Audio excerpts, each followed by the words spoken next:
Baik, kita akan mulakan.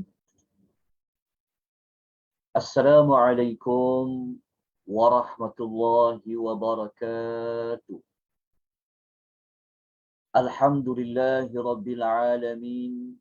Wassalatu wassalamu ala ashrafil anbiya'i wal mursalin. Wa ala alihi wa sahbihi ajma'in. Ashhadu an la ilaha illallah wahdahu la sharika lah. وأشهد أن محمدا عبده ورسوله اللهم صل وسلم على نبينا محمد وعلى آله وصحبه ومن تبعهم بإحسان إلى يوم الدين أما بعد. Muslimin dan muslimat, tuan-tuan dan puan-puan rahimani wa rahimakumullah. Alhamdulillah, pada petang ini 2 Safar 1443 Hijrah, kita dapat dipertemukan oleh Allah Subhanahu wa taala sekali lagi pada minggu ini, pada pertemuan kita hari Khamis petang, yang mana kita bermula lebih awal daripada minggu sebelum ini. Kalau sebelum ini kita bermula pukul 3, tetapi selepas daripada ini kita akan bermula pada jam 2.30 petang. Jadi tolong hebah-hebahkan, sampaikan kepada rakan-rakan kita yang berminat untuk mengikuti kelas-kelas memahami Al-Quranul Karim, terutama surah-surah yang pendek ataupun surah-surah lazim. Moga-moga pengisian kita pada petang ini diberikan rahmat oleh Allah. Allah memberkati daripada permulaan sehinggalah kepada penghujung majlis ilmu kita pada petang ini. Moga-moga Allah melapangkan dada kita, membuka minda kita, membuka pintu hati kita untuk menerima ilmu dari Allah Subhanahu wa taala. Semoga surah Al-Ma'un ini dapat memberikan kita petunjuk dari sudut kita memperbaiki diri kita daripada hamba yang tidak baik kepada hamba yang baik, daripada baik menambah menjadi lebih baik. Untuk nota suratul Ma'un telah diedarkan kepada tuan-tuan pada minggu lepas, jadi boleh dapatkan nota tersebut di link Google Drive yang telah diedarkan kepada tuan-tuan perempuan. Saya mohon sekejap, saya nak hantar di FB. Saya sebenarnya hampir terlupa nak hantar. Sekejap, saya hantarkan sekarang. Okey, Alhamdulillah, bersyukur kepada Allah. Baik, kita mulakan sambungan kita pada petang ini dengan ayat yang keempat. Kita berhenti pada ayat yang keempat ya. Betul ke tuan-tuan perempuan? Betul, Ustaz. Betul, Alhamdulillah, syukur pada Allah. Baik, kita mulakan dengan ayat yang keempat. Okey, ayat yang keempat ini Allah menyebutkan tentang balasan buruk kepada orang yang mengerjakan ibadat solat. Ayat yang keempat ini Allah menyebutkan tentang pelaku solat. Yang pelaku solat ini disebutkan pada ayat yang keempat. Allah mengatakan, A'udzu billahi minasyaitonir rajim. Fawailul lil musallin. Fa bermakna maka.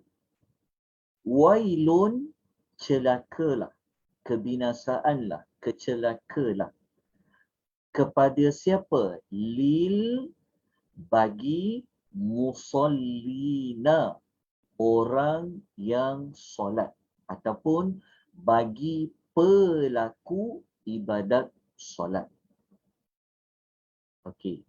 Jadi kalau kita baca yang ni, sebenarnya saya paparkan ini dalam bentuk terjemahan perkata.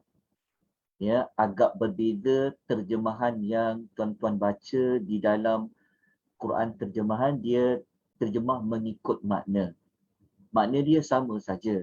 Tapi saya menggunakan pendekatan ini untuk lebih menampakkan pada perincian perbahasan pada huruf, pada kalimah, pada perkataan dalam setiap ayat.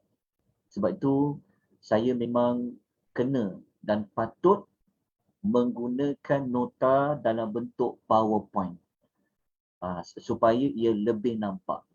Jadi semoga tuan-tuan yang mengikuti penyelesaian ini semakin jelas, boleh ikuti dengan mudah. Mohon rahmat dari Allah Subhanahu wa taala. Okey, kenapa? Lepas tu kalau tuan-tuan tengok, dia kalau kita belajar secara online, kita mendengar saja, dia tak sama dengan kita mendengar dan melihat dan membaca nota. Sebab itu gunakan segala panca indera yang Allah bagi. Mungkin kita tak sempat nak melihat apa yang dipaparkan, ya, sebab mungkin sambil kita buat kerja, sambil kita mendengar, tak apa. Nanti kalau ada waktu terluang, kena tengok juga. Sebab kalau kita hanya mendengar, tidak melihat, maka akan mengurangkan pemahaman kita. Sebab kita ada menggunakan simbol, kita ada menunjukkan bentuk warna, lepas tu kita buat dalam bentuk kotak-kotak supaya lebih nampak. Jadi di ayat ini, kalau tuan-tuan tengok ada nombor satu ni apa makna nombor satu ni? Nombor satu di sini penyebutan tentang orang yang salat. Allah sebut kali pertama ada pada ayat yang keempat. Sebab tu adanya nombor satu tu. Kemudian nanti waktu kita baca ayat nombor 5, kita akan jumpa sekali lagi tentang perkataan solat. Sebab itu dekat nota tu, kita jumpa tentang nombor 2. Nombor 2 tu apa? Maknanya Allah mengulangi buat kali yang kedua kalimah solat. Maknanya dalam suratul Ma'un, Allah mengulang buat kali yang kedua tentang perkataan solat. Ayat yang keempat ada sekali, ayat yang kedua ada sekali. So 2 kali. Kenapa diulang 2 kali?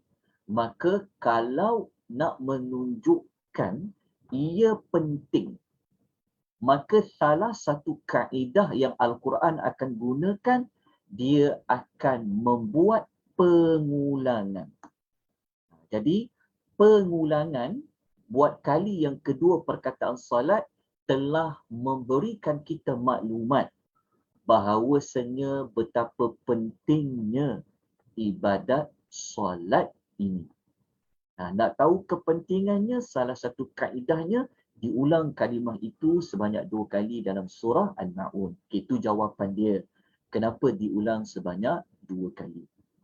Jadi daripada ayat 4 dan 5 tu, kita dah dapat mengetahui bahawa dalam surah Al-Ma'un ni Allah Ta'ala nak cerita juga tentang ibadat solat.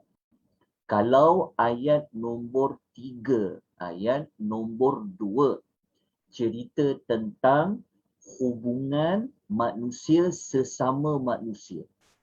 Okey, surah Al-Ma'un ni semua cerita tentang karakter buruk. Kita kena ingat begitu je. Surah Al-Ma'un, surah yang Allah memaparkan tentang sikap manusia yang buruk. Sikap manusia yang Allah Ta'ala kata mereka akan dapat kecelakaan. Semua daripada ayat 1 sampailah kepada ayat nombor 7. Okay. Di antara sifat buruk tersebut, pada ayat nombor 2 dan ayat nombor 3, kita belajar tentang sikap yang tidak mempedulikan orang lain. Di antara orang lain tersebut siapa dia? Iaitu anak yatim dan juga orang miskin. Itu kita telah ulas pada minggu lepas. Okey.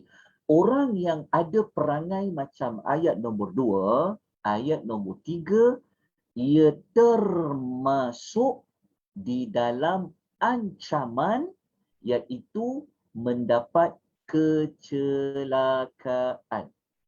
Wailun. Wailun. Maknanya perkataan wailun pada ayat 4 ini bukanlah hanya dikhususkan untuk orang yang solat saja. Tak. Bukan untuk lil musallin saja. Tetapi kecelakaan ini juga ada berkaitan dengan orang yang mengabaikan anak yatim, orang yang tidak mahu memberi makan kepada orang miskin. Okey, macam mana kita boleh katakan ada hubungan?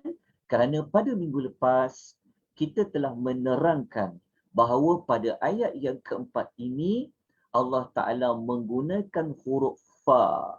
Fa. Fa dekat sini dia membawa makna ataf. Ataf dekat sini maknanya kata hubung. Sebab itu kalau siapa yang ingin mendalami Al-Quranul Karim, maka kena mengetahui penggunaan huruf-huruf di dalam Quran. Kena tahu perkataan-perkataan di dalam Al-Quranul Karim. Jadi, kita nak faham Quran ini sebab kadang-kadang kita tak selalu kita boleh ikuti kelas tadabbur. Kadang-kadang kita baca sendiri. Betul kan? Kita baca sendiri Quran, kadang-kadang kita pun boleh faham sebab ada makna ayat yang mudah faham. Tapi setelah kita belajar, kita mengikuti kelas, kita dapat mengetahui. Kalau jumpa saja huruf fa, salah satu fungsinya adalah untuk menghubungkan.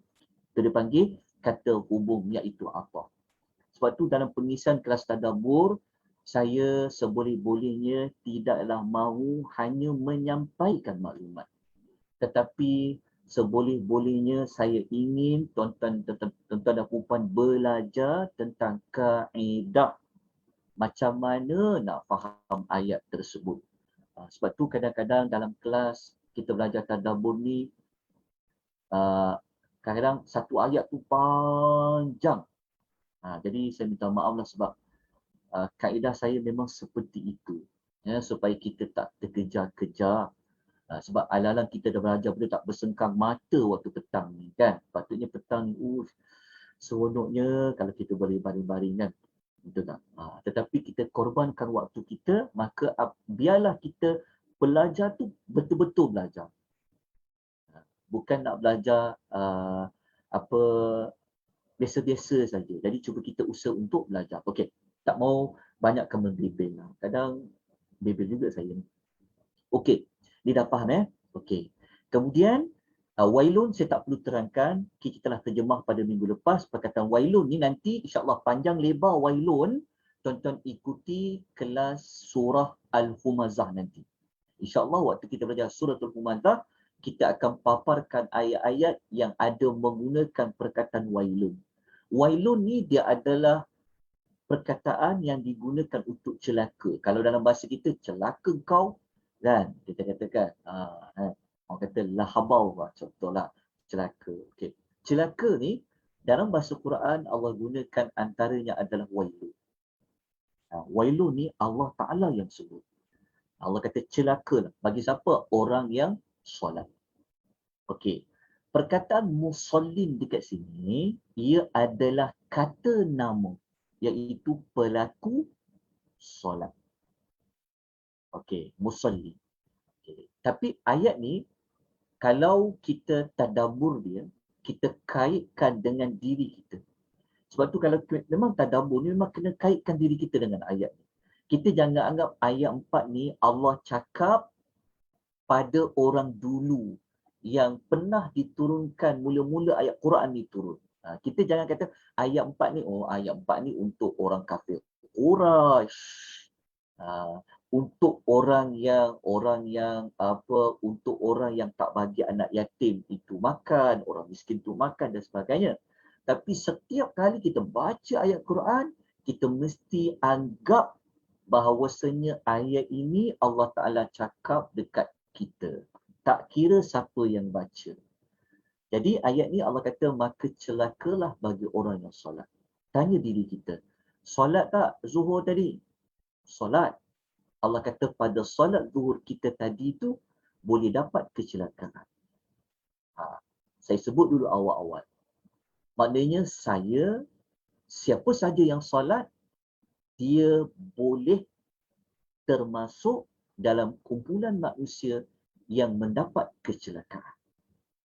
Memang macam tu ayat dia macam tu. Kalau orang kata, ush, teruknya Ustaz cakap macam tu. Bukan saya cakap, Allah yang cakap. Betul kalau kita baca Quran ni kita akan terkesima gitu. Memang bentuk ayat ni untuk mengkesimakan kita. Memang ayat tu untuk menyentak kita. Itulah cara Al-Quranul Karim. Salah satu caranya nak bagi kita macam dramatik sikit. Apa? What? Orang yang sembahyang dapat kecelakaan? Jadi kita berinteraksi dengan Allah Ta'ala. Kenapa? Maknanya aku solat zuhur tadi, aku boleh dapat kecelakaan juga ke? Aku yang solat subuh tadi, pagi tadi boleh dapat kecelakaan juga ke? Ya. Kalau kita faham pada ayat 4 ni, tapi belum habis lagi. Maka kita akan mencari jawapan. Kenapa orang yang solat ini dapat kecelakaan? Lepas tu kita kena baca pada ayat yang berikutnya. Ayat nombor 4.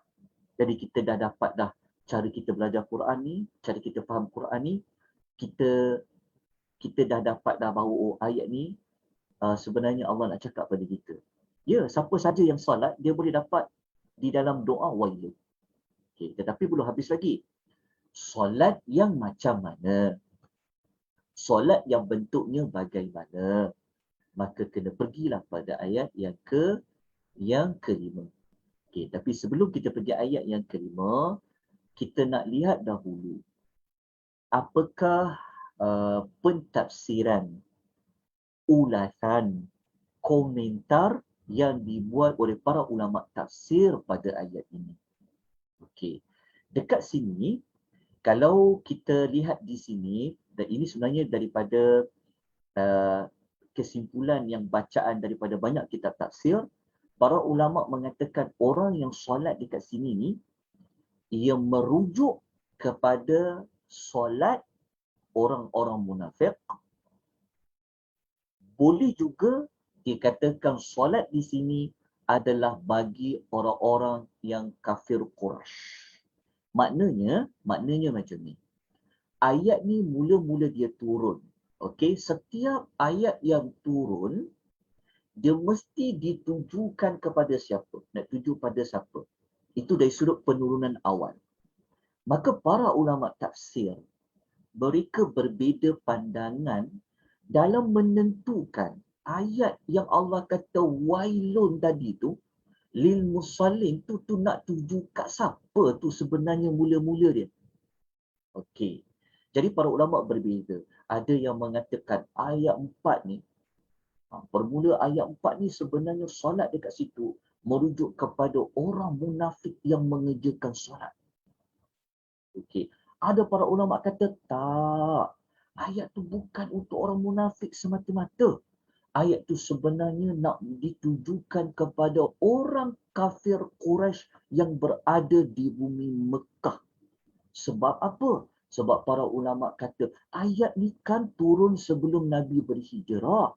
Mana ada lagi orang munafik dekat Mekah? Para ulama kata tak.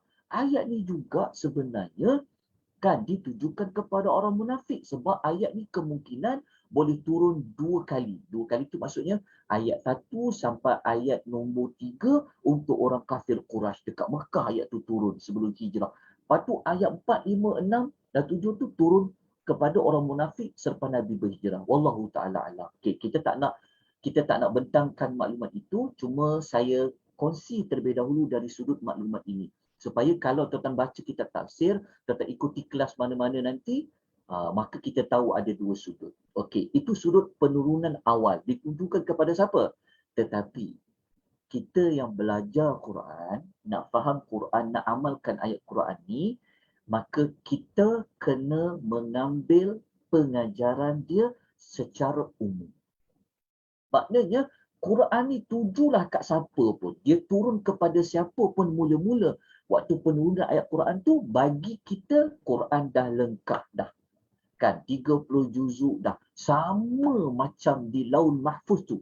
Kan. Maka kita ni kena buat apa? Kita bukan orang munafik, kita bukan orang kafir Quraisy, tetapi pengajarannya diambil secara umum.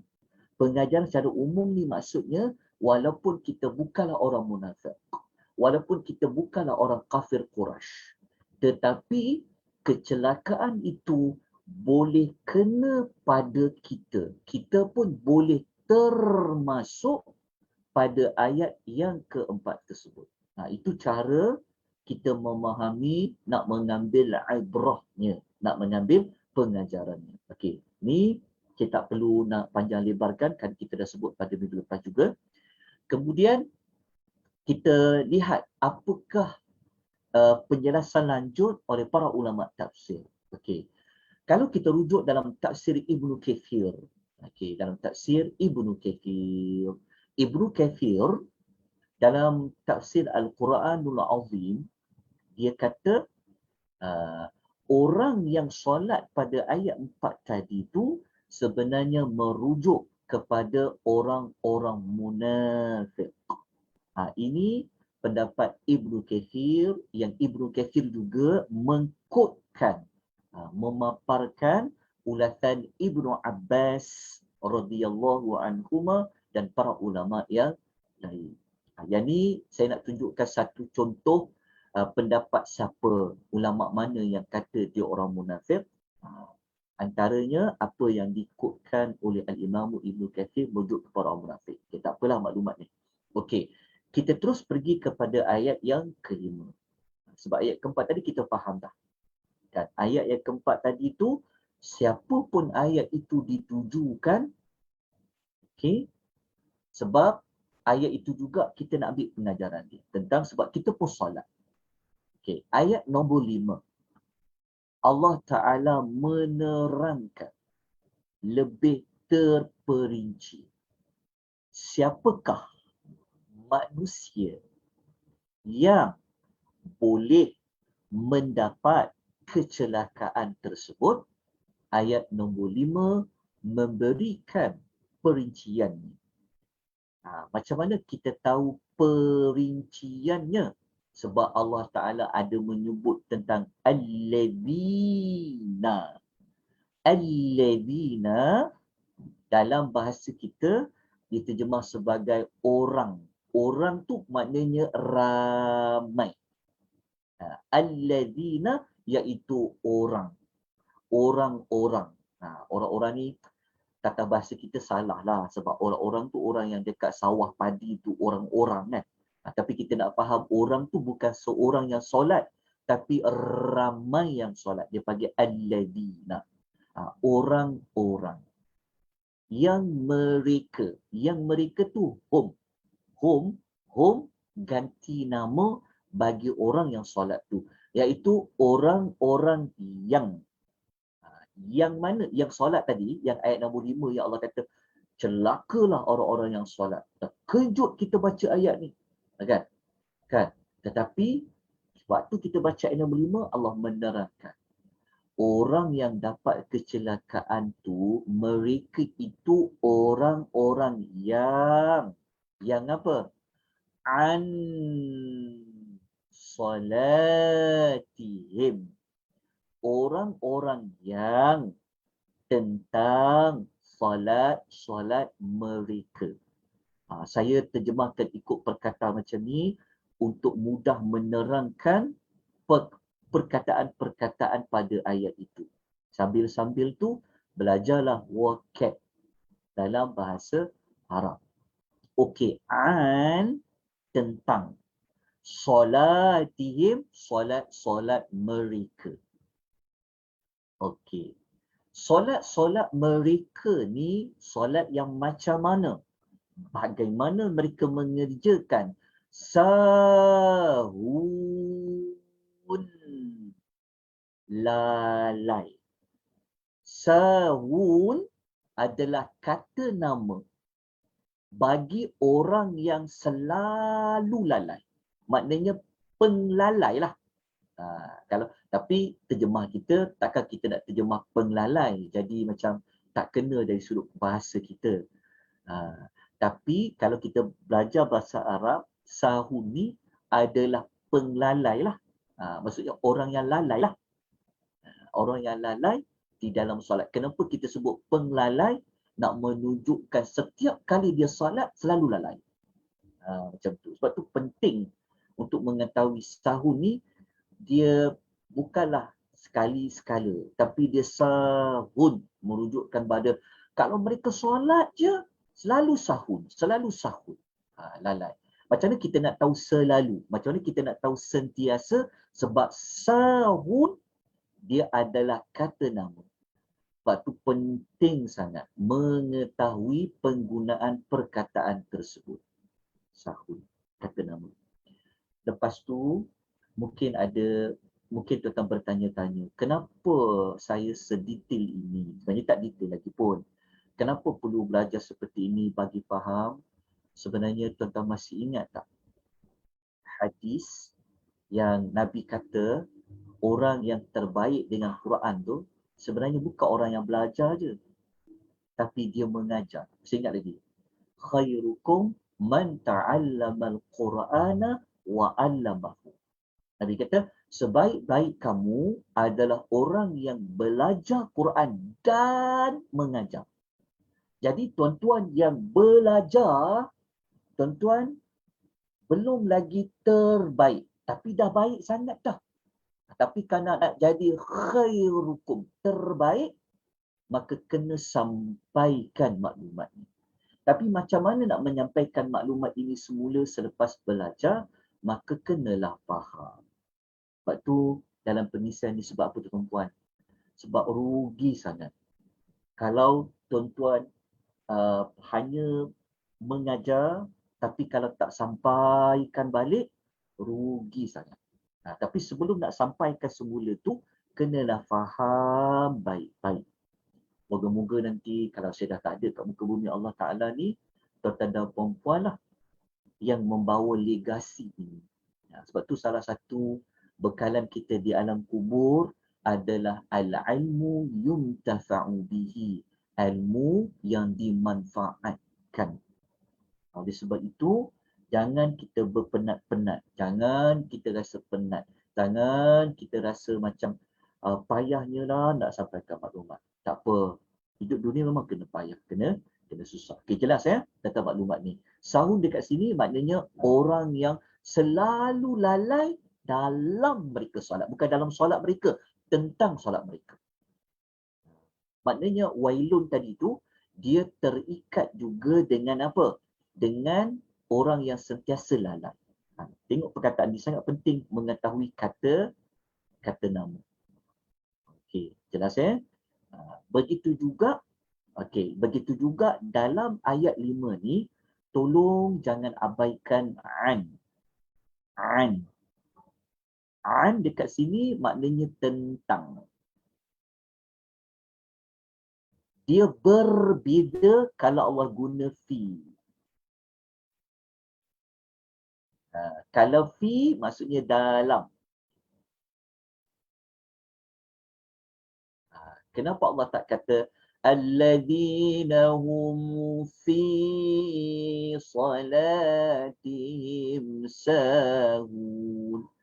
Kenapa Allah tak kata orang-orang yang mereka di dalam solat mereka lalai. Tapi Allah tak guna fi. Allah guna an. Tentang. Ada beza ke? An dengan fi. Ada beza. Nanti kita baca ulatan Pak Qursyihab. Macam mana cara dia mengomentari ayat ini. Kita mungkin tak perasan an dengan fi. Tapi Allah Ta'ala maha bijaksana. Allah Ta'ala berkomunikasi dengan kita berkata-kata sangat tepat pada maknanya. Kan sebab lalai, saya pun lalai juga dalam solat. Saya nak tanya, tuan-tuan solat, kalau solat 4 rakaat, ada tak fikir benda-benda lain? Ada tak terfikir perkara lain? Terlintas dalam perkara kita, perkara yang lain. Sedar-sedar, dah rakaat 4 ataupun sedar-sedar, rakaat keberapa ni? Lalai dah tu. Maknanya kalau kita selalu macam tu, betul tak? Kita termasuklah fawailun. Lalai ni, lalai, kalau kita faham lalai, lalai tu macam kita tak ingat rakaat pun boleh jadi lalai. Kita terlupa boleh jadi lalai. Kan? Kita tak fikir dalam solat tu, kita pergi jasad saja berdiri, tetapi pemikirannya dah pergi dah macam-macam dah kan. Okey, itu dipanggil lalai juga. Tetapi nak membezakan lalai yang macam mana, lalai bentuk yang bagaimana, Allah gunakan ain. Allah tak guna fi. Sebab tu saya dah hijaukan awal-awal pada nota ni untuk memberitahu kepada kita, Allah bagi tahu kepada kita, Allah tak kata, aku tak kata fi, kata Allah. Tapi aku gunakan an, tentang. Maksudnya orang-orang yang mereka lalai tentang solat-solat mereka. Tapi belum lega lagi pada kita sebab kita belum dapat lagi kena apa makna yang lalai tentang solat mereka.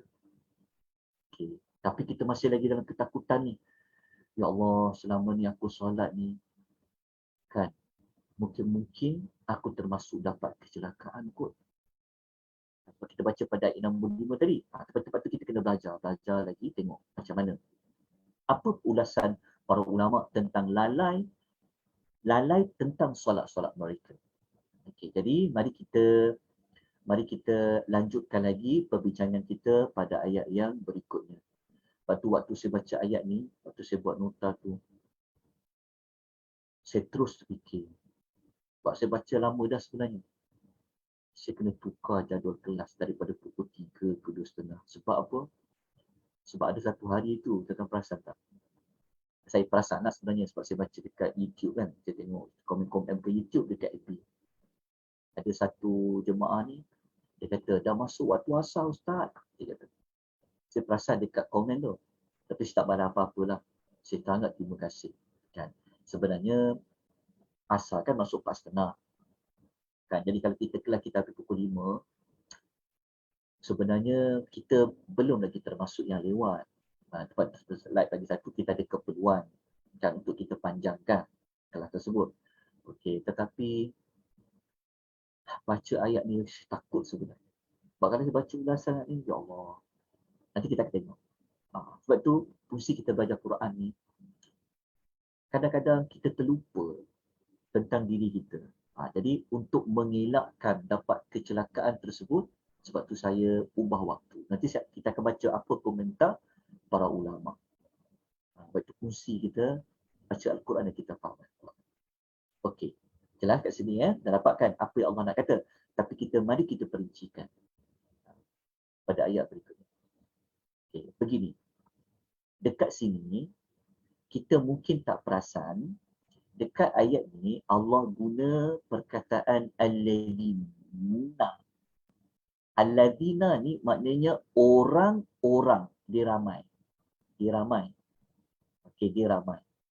Okey, maksud dia ayat ni dia menunjukkan kepada orang yang ramai solat. Okey, jadi ni tak apalah saya tinggalkan ni. Sekarang kita nak pergi dekat sini. Kita nak pergi dekat an solatihim sahun. Apa makna an solatihim sahun? Okey. Waktu an ni memang sangat tepat kalau kita gunakan terjemah dia tentang. Ataupun pada lah. Bukan dalam. Tapi dia pada atau tentang solat mereka. Okey. Orang yang lalai dalam solat mereka ni, okey, kita tengok apa ulasan. Okey, orang yang lalai dalam solat mereka ni, ia merujuk kepada, okey, ini makna yang paling awal sekali. Ini makna yang dikatakan orang yang lalai dalam solat ni siapa? Okey, sebenarnya ini juga pendapat ulasan Ibnu Katsir. Yang pertama, orang yang lalai tentang solat mereka ni, makna yang pertama, ia merujuk kepada orang yang tidak solat. Ini makna pertama. Orang yang tidak solat. Orang yang tidak solat memang makna yang paling maksudnya makna yang paling tepatlah untuk menunjukkan dia lalai tentang solat mereka. Contoh, ini di antara makna dia, iaitu orang yang tidak solat. Ini salah satu maksud dia. Orang yang lalai tentang solat mereka. Itu salah satu maknanya. Maknanya orang yang dia tak solat. Dia meninggalkan solat mereka. Sebab apa? Nanti kita ulas lagi. Orang yang lalai tentang solat mereka ni juga sebenarnya termasuk perbincangannya kepada orang yang solat. Dekat sini memang kuat jugalah sebab memang ayat nombor 4 tadi kata celakalah orang yang solat. Betul tak? Sudah tentulah ayat tu cerita tentang orang yang solat. Betul tak? Tapi dia ada kaitan juga dengan orang yang tidak solat. Nanti kita akan kupas perkaitan dia. Okey. Jadi orang yang kata tadi yang musallin tadi tu tentang solat mereka, mereka lalai tentang solat mereka ni memang dibincangkan khusus tentang orang yang dia mengerjakan solat. Jadi dia maknanya orang yang lalai tentang solat mereka ni dia termasuk perbincangannya kepada orang yang mengerjakan solat. Tapi kalau kita baca dekat pertama tadi kita rasa selamat aku. Kan? Sebab apa? Kenapa kita kata selamat aku? Sebab kita solat kan? Solat subuh, solat zuhur, solat asar. Tapi kita pergi kepada perbincangan kedua, para ulama kata orang yang solat, orang yang lalai tentang solat mereka ni sebenarnya merujuk juga kepada orang yang mengerjakan solat. Sebab ayat nombor 4 tadi memang menyebut tentang orang yang solat. Takut balik semula. Ya Allah. Macam mana ni? Okey, kita bincang lagi. Ulasan dia. Okay. Kita terus kepada ayat perbincangan. Okey, yang ini saya himpunkan maklumat ni daripada pelbagai ulasan ulama tafsir lah. Okey, lalai tentang solat mereka ni, okey, pendapat mengatakan, ulama kata lalai tentang solat mereka ni, nombor satu, memang maksudnya meninggalkan solat mereka. Nanti kita sebut tadi itulah. Okay. Kalau kita buat senarai semak ni, kalau kita jadikan ia jadi sebagai senarai semak kan, meninggalkan solat. Lega kita satu lepas dah kita. Kita tak termasuk dalam wailun. Lepas tu baca pula para ulama kata yang dikatakan lalai tentang solat mereka ni, dia melewatkan solat sampai habis waktu. Hanya tangguh sampai azan maghrib. Contoh macam asar kan. Dia tangguh sampai azan maghrib. Baru dia nak solat asar. Dia termasuk dalam salah satu makna ni. Tanya diri kita. Aku ni selalu ke macam ni? Tambah lagi waktu kerja dulu. Kan, kerja. Kan, nak sembahyang mula-mula ni nak balik ni. 4.30 dah nak balik. Contoh kan. Tapi kita kata tak apalah, sembahyang kat rumah lah. Kan, tiba-tiba jam. Selalu macam tu kita buat. Sebab perkataan selalu tadi yang dia salah. Tanya diri kita. Pernah tak kita selalu sembahyang last minute dah habis waktu baru nak sembahyang? Ada? Kadang-kadang. Cuba tanya diri kita. Maknanya orang yang melewatkan solat sampai habis waktu. Dia termasuk juga orang yang macam ada orang dia langsung tak nak solat sebab dah habis waktu dah tak solat lah. Terlepas waktu dia kata. Ada yang memang dia sembahyang juga tapi waktu dah habis. Dia termasuk orang yang lalai tentang solat mereka. Okay. Yang ketiga, para ulama kata lalai tentang solat mereka ni, dia solat pada hujung waktu dah nak habis. Dah. Baru nak solat. Nanti saya kuatkan dengan hadis nanti. Okay, faham tak? Kalau yang 1-2 ni macam kita rasa, aku kita rasa macam aku tak buat 2 ni. Tapi pergi kat 3 ni, tanya diri kita. Ya Allah. Kadang-kadang aku macam tu. Kan, tambah-tambah lagi yang biasanya pada solat asar lah sebab balik kerja kan takut jam sebagainya dan solat pada hujung waktu. Kadang-kadang waktu zuhur. Sebab apa? Waktu zuhur, bos bagi keluar makan, dia tak gunakan waktu tu untuk solat. Dia gunakan untuk dia makan, melantap, sembang, panjang. Kan? Lepas tu dah masuk office kena buat kerja. Kerja banyak nak buat. Tak dah kan dekat-dekat nak habis baru cakap. Baru kita pergi nak solat. Kadang-kadang benda ni ada, jadi hati-hati. Sebab ni adalah termasuk dalam orang yang lalai tentang solat mereka. Kalau yang macam ni dia solat juga nombor 3 ni, tapi dia solat pada hujung-hujung. Kita tengok dulu hadis Nabi yang sebut tentang solat hujung-hujung waktu ni untuk kita kukuhkan lagi maklumat ni. Kita tengok dulu hadis Nabi. Kita tengok solat dekat sini, kita tengok sekejap. Mana solat orang munafik? Ni. Kita tengok solat orang munafik. Ya. Kita penting kita ambil pengajaran, kita nak ubah.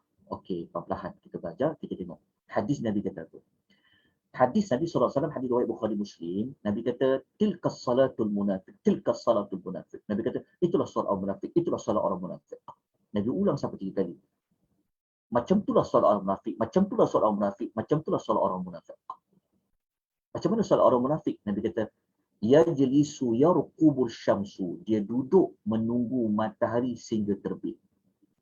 Sehingga matahari itu sudah berada di antara dua tanduk. Maknanya matahari itu dia dah nak tenggelam. Maknanya dia dekat maghrib.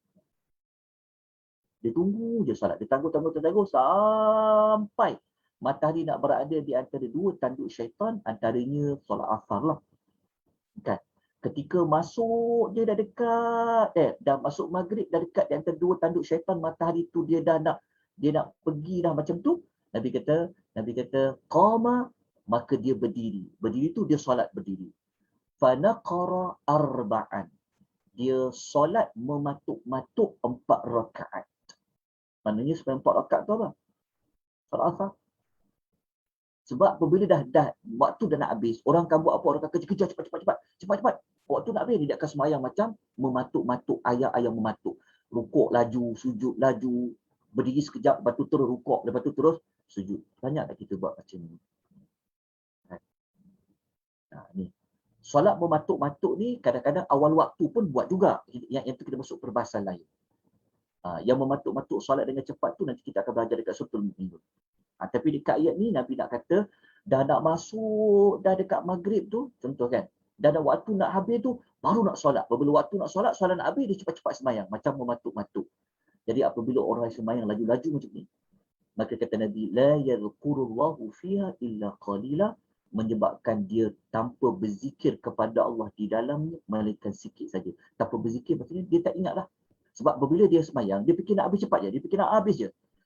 Dia dah tak dapat menghayati pada tasbih dia, pada bacaan zikir-zikir dia baca dalam rukuk, ayat Quran itu ketika dia berdiri, ketika dia rukuk, ketika dia sujud. Sebab apa?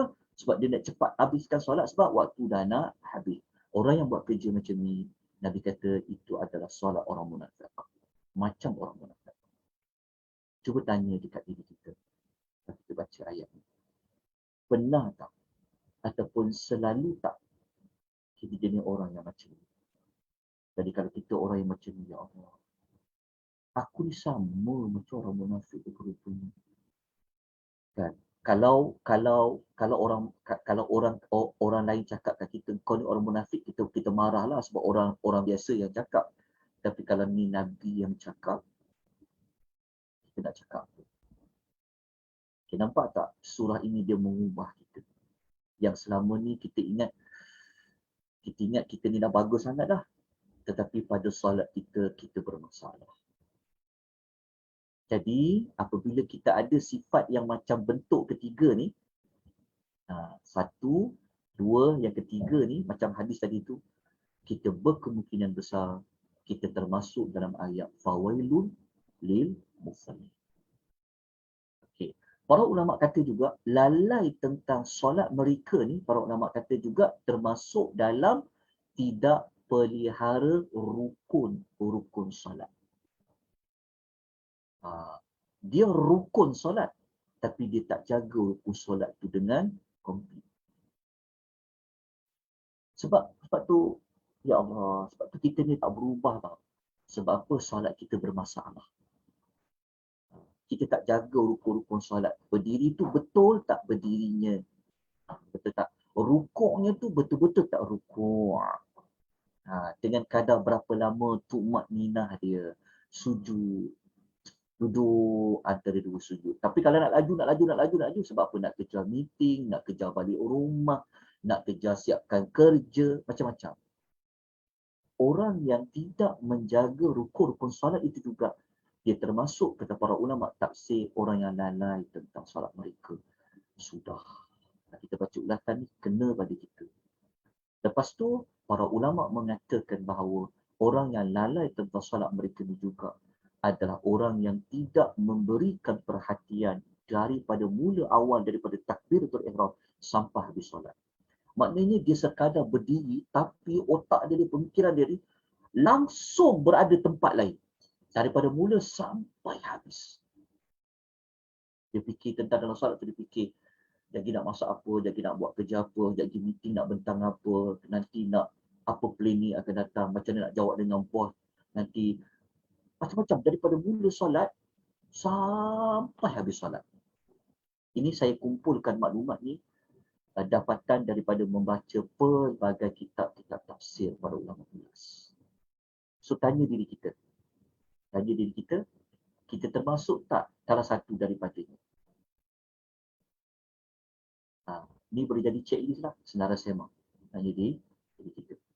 Okey. Jelas dapat ya?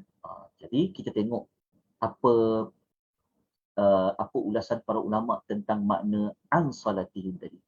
Okey, mari kita hayati, faham baik-baik apa ulasan Pak Quraish Shihab tentang ayat kenapa Allah guna an, Allah tak guna fi. Macam kita sebut tadi tu. Tengok apa ulasan beliau. Saya baca Pak Quraish Shihab punya ulasan ni dalam tafsir Al-Misbah. Banyak kita tafsir lain pun. Tapi sebab dia bahasa Melayu, yang tuan-tuan boleh baca juga. Lepas tu saya kongsikan pada tuan-tuan perempuan. Okey.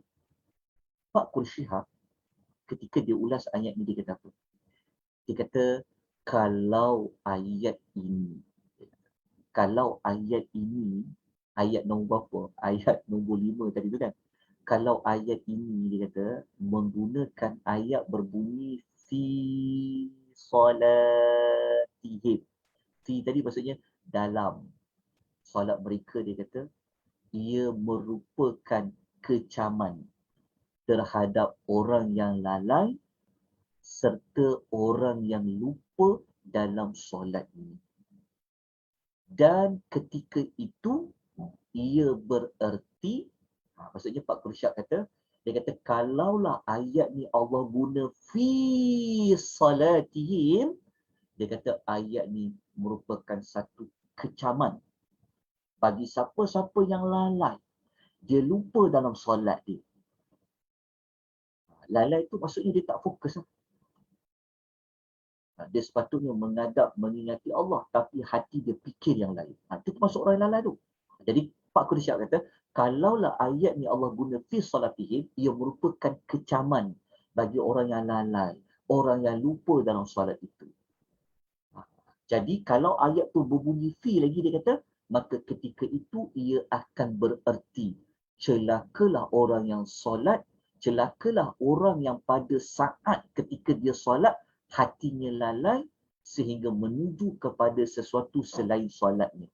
Maknanya Pak Quraish Shihab dia nak ulas tentang apa makna orang yang lalai tu.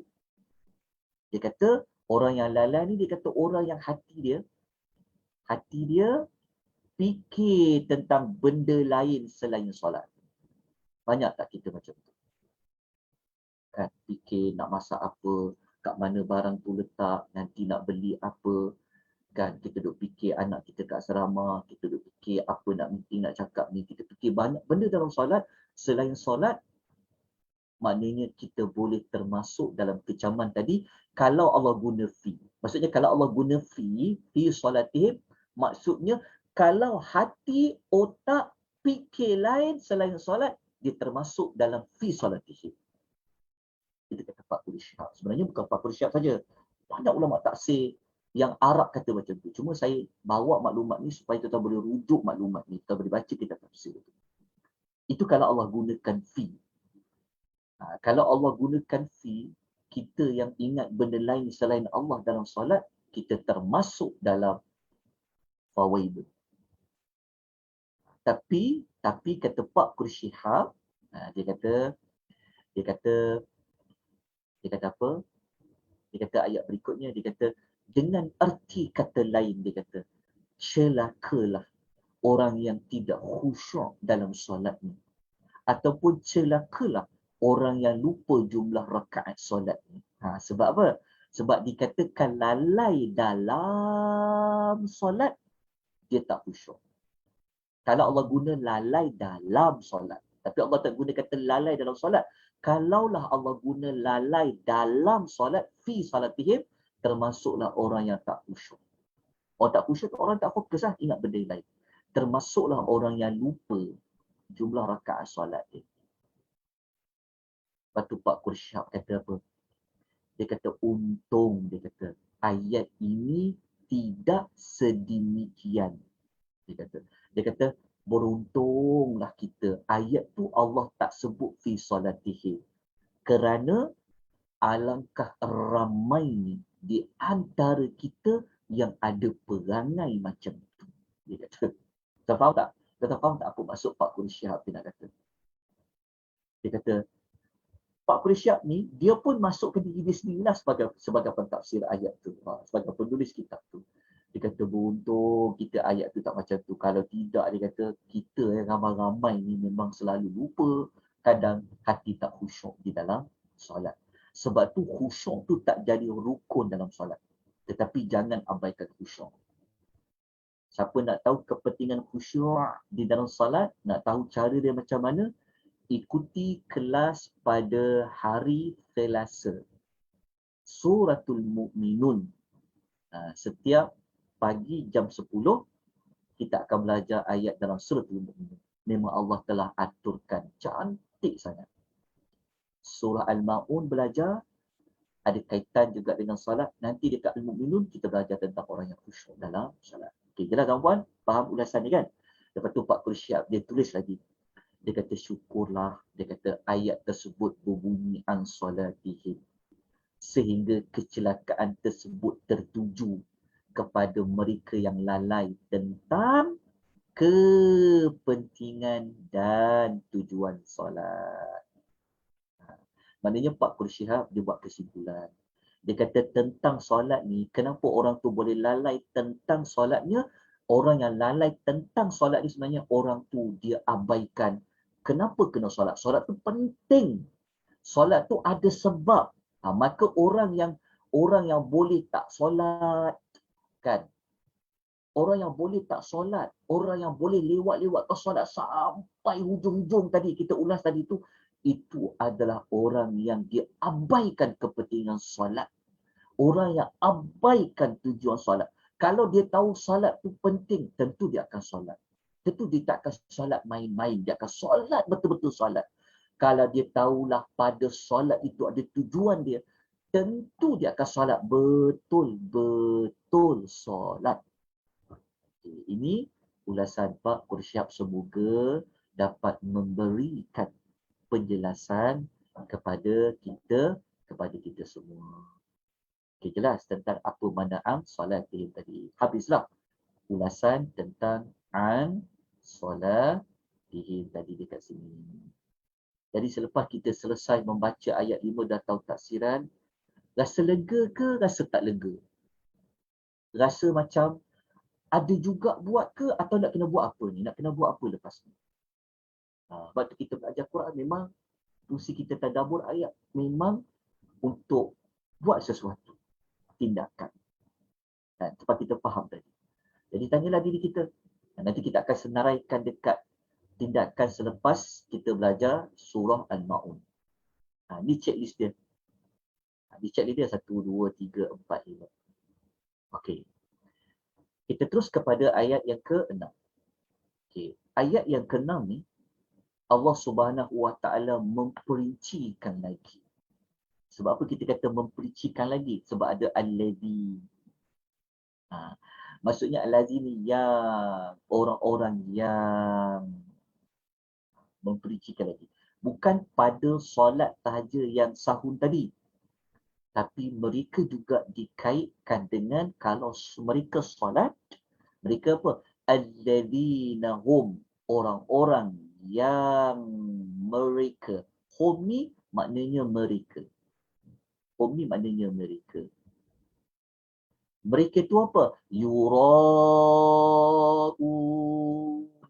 Yang sentiasa menunjuk-nunjuk. Dalam istilah term Al-Quran, dia panggil riya. Yura'un. Menunjuk-nunjuk. Dia satu riya. Dia solat tadi tu bukan sekadar dia lalai saja.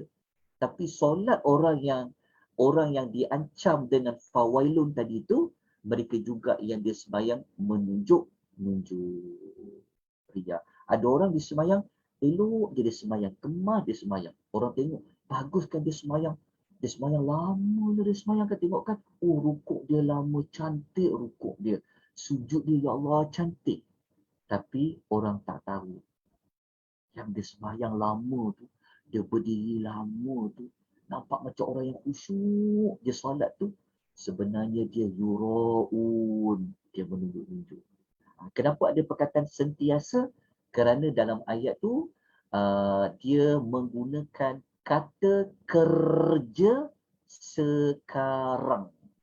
Yura'un, ia adalah present tense, fa'ilun mudhari', kata kerja sekarang. Maknanya manusia yang diancam dengan dapat kecelakaan, dia bukan sekadar sahun tadi. An salatihim sahun, tetapi dia juga yura'un. Jadi kita lihat pentafsiran ayat dia. Okey. Pak Quraish Shihab, beliau mengatakan yura'un ni maknanya apa? Yura'un, dia kata diambil daripada kalimah ro'a. Ro'a. Kenapa ada un? Sebab dia ramai lah. Dia plural. Maka perkataan yura'u diambil pada perkataan ro'a yang bererti melihat. Okey. Dari word yang sama, maknanya daripada perkataan melihat inilah dia kata muncullah, lahirlah perkataan riya. Riya ni dia ada kaitan dengan ro'a, melihat. Maksudnya riya dikaitkan dengan melihat.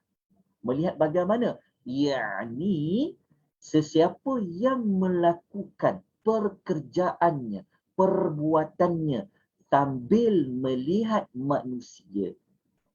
Sehingga jika tiada manusia yang tengok dia, mereka tak akan lakukan solat tu. Ini maknanya pertama. Sebab perkataan yura'un dikaitkan dengan ro'a. Ro'a itu melihat. Daripada melihat-lihat ni lah kita sebut perkataan riya'. Jadi makna pertama riya' ni, orang yang riya' ni, orang tu dia kena tengok dulu.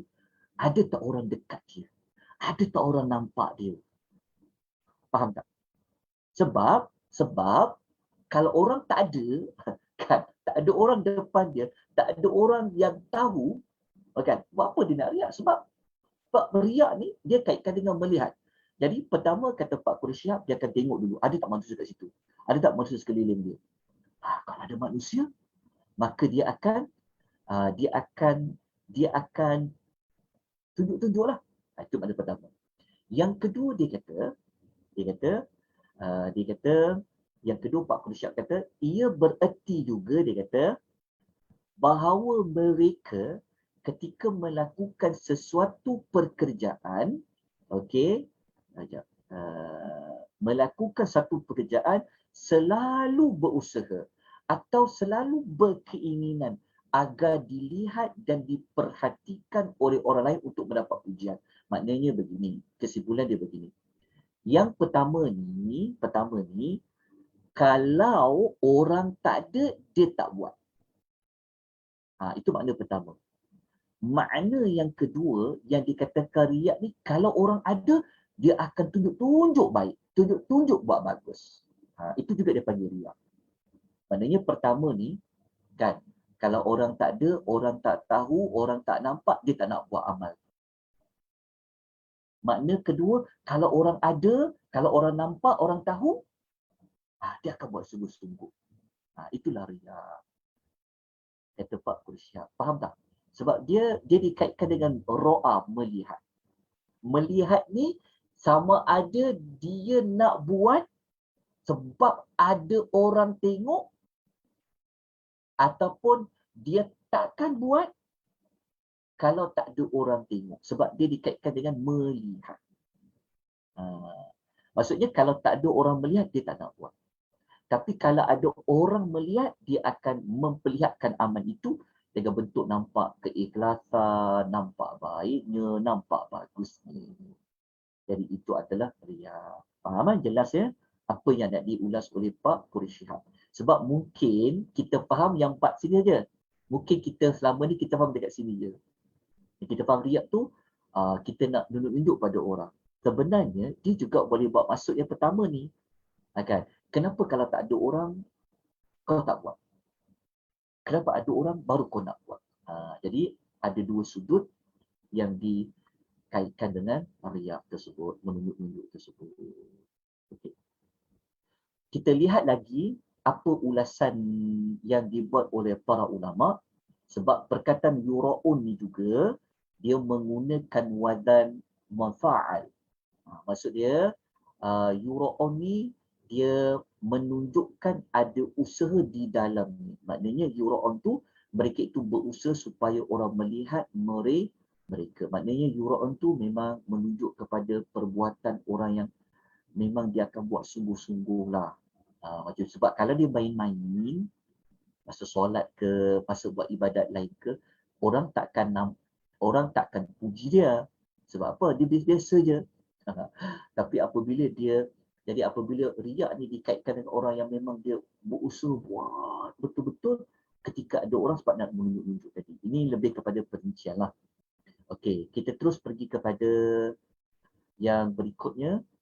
Kita tengok contoh dalam Al-Quran, siapa di antara manusia yang ada buat kerja macam. Kalau ada orang ramai je orang nampak, dia akan buat sungguh-sungguh. Tapi kalau orang tak ada, simple dah lah, bermalas-malasan lah. Antaranya adalah orang munafik lah. Dia berkata, innal munafiqina yukhadi'una Allah wa huwa khadi'uhu.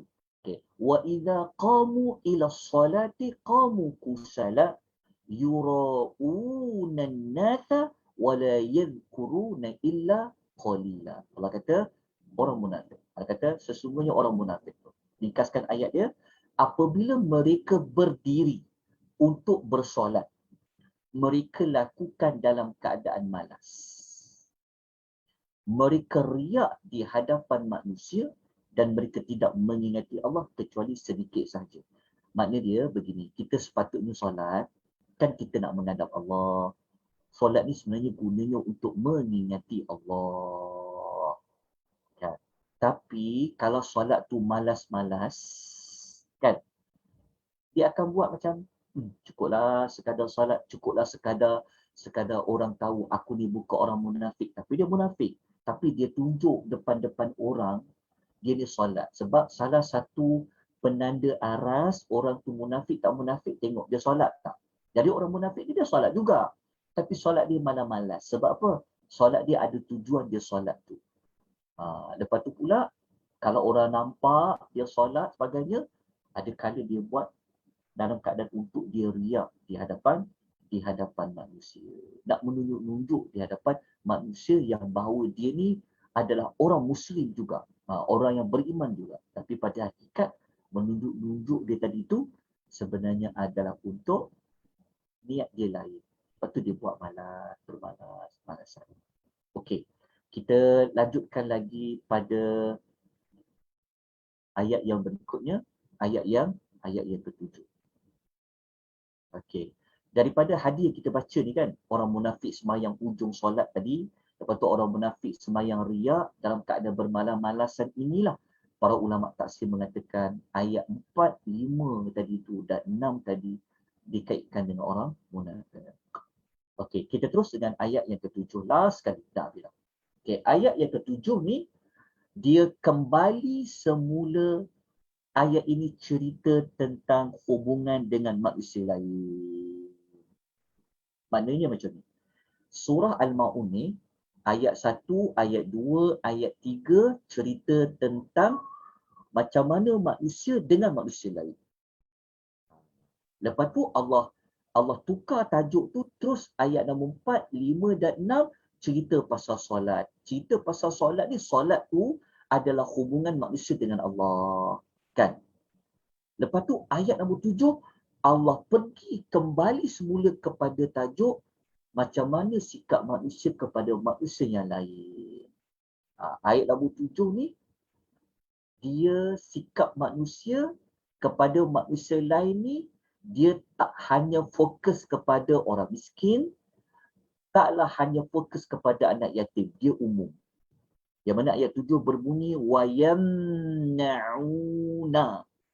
dan ni kita fahamlah, nak menghubungkan lagi tentang sikap mereka tadi. Yamna'un, mereka itu apa? Wayamna'un, yang sentiasa enggan. Sentiasa enggan ni, enggan tentang apa? Al-ma'un, barang yang bermanfaat. Sebab para ulama kata al-ma'un ni adalah benda-benda yang boleh memberikan manfaat. Walaupun dia kecil, walaupun dia itu benda tu taklah berharga sangat. Janji benda tu boleh guna. Maksudnya dekat ayat nombor 7 ni apa sebenarnya? Mereka enggan, sentiasa enggan barang yang bermanfaat ni, maksud dia apa?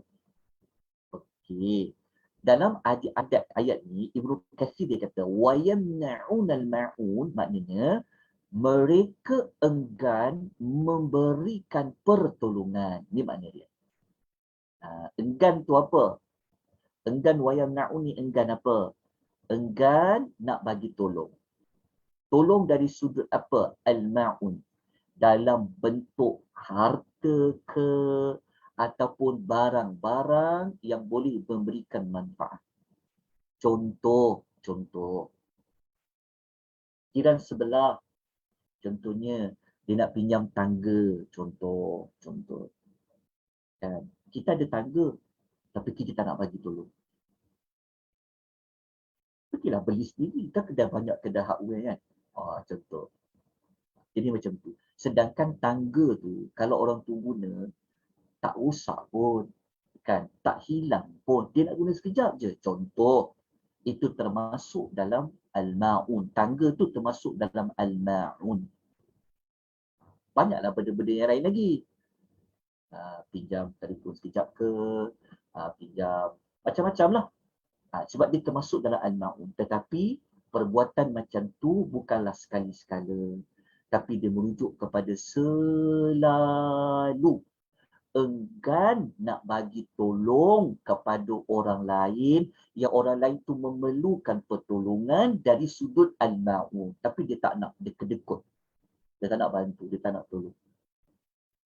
Dia panggil wayamna'una ma'un. Sikap ni ada pada orang kafir Quraisy, sikap ni juga ada pada orang munafik. Jadi waktu kita baca ayat ni, cuba tanya diri kita ada tak benda macam ni? Kan, kalau kawan dekat office tu nak pinjam apa? Kadang nak pinjam pen kan. Sampai tulis nama kat pen tu, sebab kadang-kadang pen tu hilang. Kadang orang tak pulang balik, contoh kan. Tak apalah. Tapi kita tak nak pinjam. Dia tak nak beri pertolongan dalam banyak bentuk lah.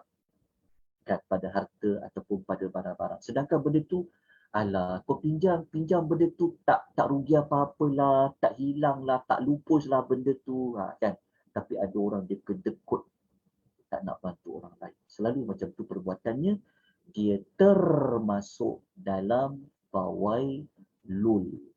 Jadi kesimpulan dia, ayat ni, sebelum kita pergi kepada tindakan, kesimpulan dia dekat sini, ada dekat ayat ni.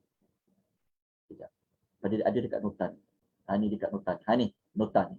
Maksudnya, yang dapat wailun tadi, kecelakaan tadi tu, kesimpulannya, yang kita belajar tadi itulah yang ayat 7 tadi. Ayat 7 tu bakhil. Bakhil dia sudah apa? Dia tak nak bagi pertolongan pada orang lain. Khususnya dalam bentuk barang-barang dan harta. Satu. Lepas tu termasuk ni lah. Wailun tadi untuk siapa? Untuk orang yang dia riak dalam ibadat solat mereka khususnya. Lepas tu dia siapa? Dia lalai tentang solat mereka. Siapa lagi yang dapat wailun tadi? Orang yang abaikan, orang miskin. Walaupun seorang, dia termasuk dalam itu. Lepas tu dia menolak hak anak yatim. Yang kita dah ulahlah pada ayat yang lalu. Okay. Mengabaikan anak yatim, mengabaikan makanan orang miskin, lalai tentang solat-solat mereka, riak dalam solat, enggan bantu orang lain, dia berpotensi mendapat wailun, kecelakaan. Okey. Kenapa? Maksudnya, kenapa sampai boleh abaikan anak yatim? Tak ada hati dan perasaan langsung kepada anak yatim ni. Jawapan dia dekat sini. Ni, jawapan dia dekat ayat 1. Ni. Disebabkan kau tak percaya hari kiamat tu, buat baik dibalas baik, buat buruk dibalas buruk. Sebabkan kau tak percaya walaupun kau tolong orang tu sikit je pun, tetap Allah Ta'ala akan bagi balasan. Disebabkan itulah kau tak ada hati dan perasaan. Nampak tak? Ayat 1 ni dia jadi core dia. Ayat 1 ni jadi utamalah. Kita dah sebut dah. Inilah tujuan ayat 1. Disebabkan kau tak percaya tentang hari akhirat dapat pembalasan tu, menyebabkan kau hilang perasaan rahmat kepada anak yatim. Disebabkan inilah kau jadi macam ni. Mati hati. Sebab apa? Sebab tak percaya tentang hari kiamat tu. Tak beriman, tak meyakini dengan benar-benar buat baik di mana baik. Disebabkan ini itulah kau tak ada hati dan perasaan nak mikir tentang orang miskin ni ada tak makan minum. Kau makan sedap, kau makan. Tapi kau abaikan makan orang miskin. Sebab apa? Sebab perkara ni. Ayat 1. Nampak tak? Disebabkan kau tak percaya di hari akhirat tu nanti, solatlah pertama yang Allah akan hisap di hari akhirat kan? Disebab kau tak percaya maklumat itulah menyebabkan engkau tak pedulikan tentang solat tu. Disebabkan kau tak percaya tentang hari kiamat itulah. Kepentingan solat tu, besarnya solat tu di hari kiamat itulah. Engkau solat tu, engkau bukan buat kerana Allah. Faham main-main. Disebabkan kau tak percaya hari kiamat itulah, maka engkau tak nak tolong orang lain. Wayang na'unan ma'. Jelas tak tahu? Nampak tak perkaitan dia? Jelas ya? Nampak soalan dia? Okay, nampak perkaitan dia? Okey, ada nak tanya? Jelas Ustaz. Sebelum kita nak pergi kepada tindakan selepas tadabbur. Seronok tak lepas ni kalau baca surah Al-Ma'un kan? Kita faham sebenarnya. Kita dah faham surah Al-Ma'un ni, seronoknya nak baca dalam solat. Sebab kita faham, Al-Ma'un ni dia memberi kesan sebab kita dah faham kan? Seronok kita baca. Okey, tapi kita bukan nak baca je. Tapi kita nak ubah sikap kita. Kita tak nak termasuk dalam fawailun. Okay, maka kita kena buat sesuatu.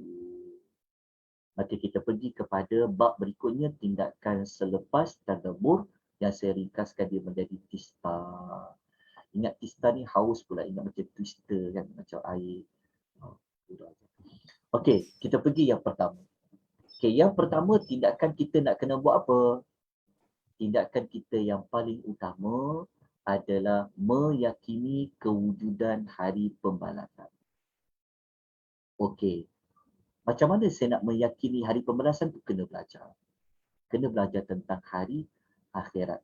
Macam mana bentuk-bentuk pembalasan dia. Jadi disebabkan tindakan pertama ni lah, lepas ni kita belajar surah Al-Zalzalah. Nampak tak? Lepas ni kan kita belajar surah Al-Zalzalah. Kenapa nak belajar surah Al-Zalzalah? Sebab selepas kita belajar surah Al-Ma'un, kita belajar bahawa ada manusia dia tak meyakini tentang hari akhirat, hari yang Allah akan balas kebaikan yang dia buat.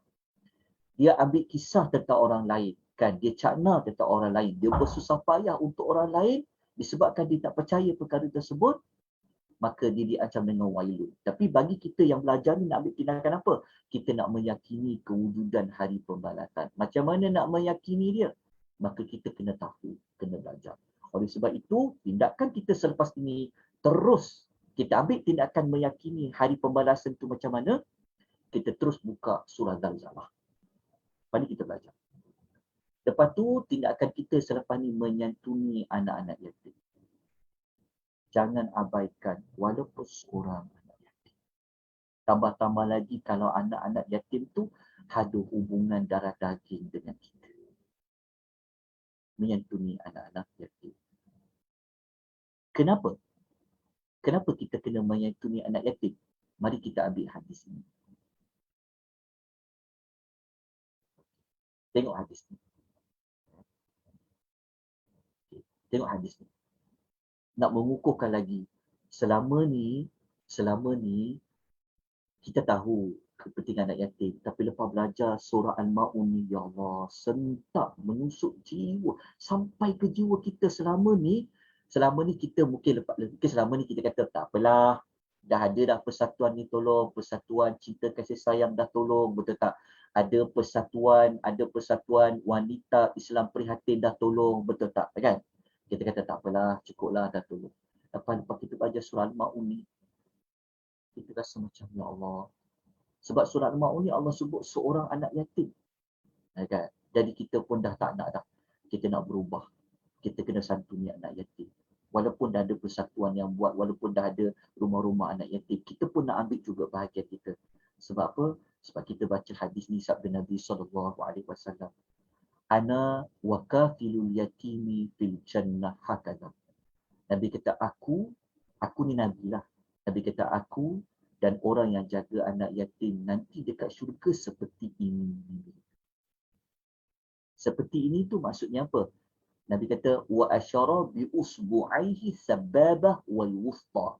Seperti ini Nabi mengisyaratkan. Nabi tunjukkan Nabi dengan orang yang jaga anak yatim ni punya dekat nanti dari akhirat macam mana?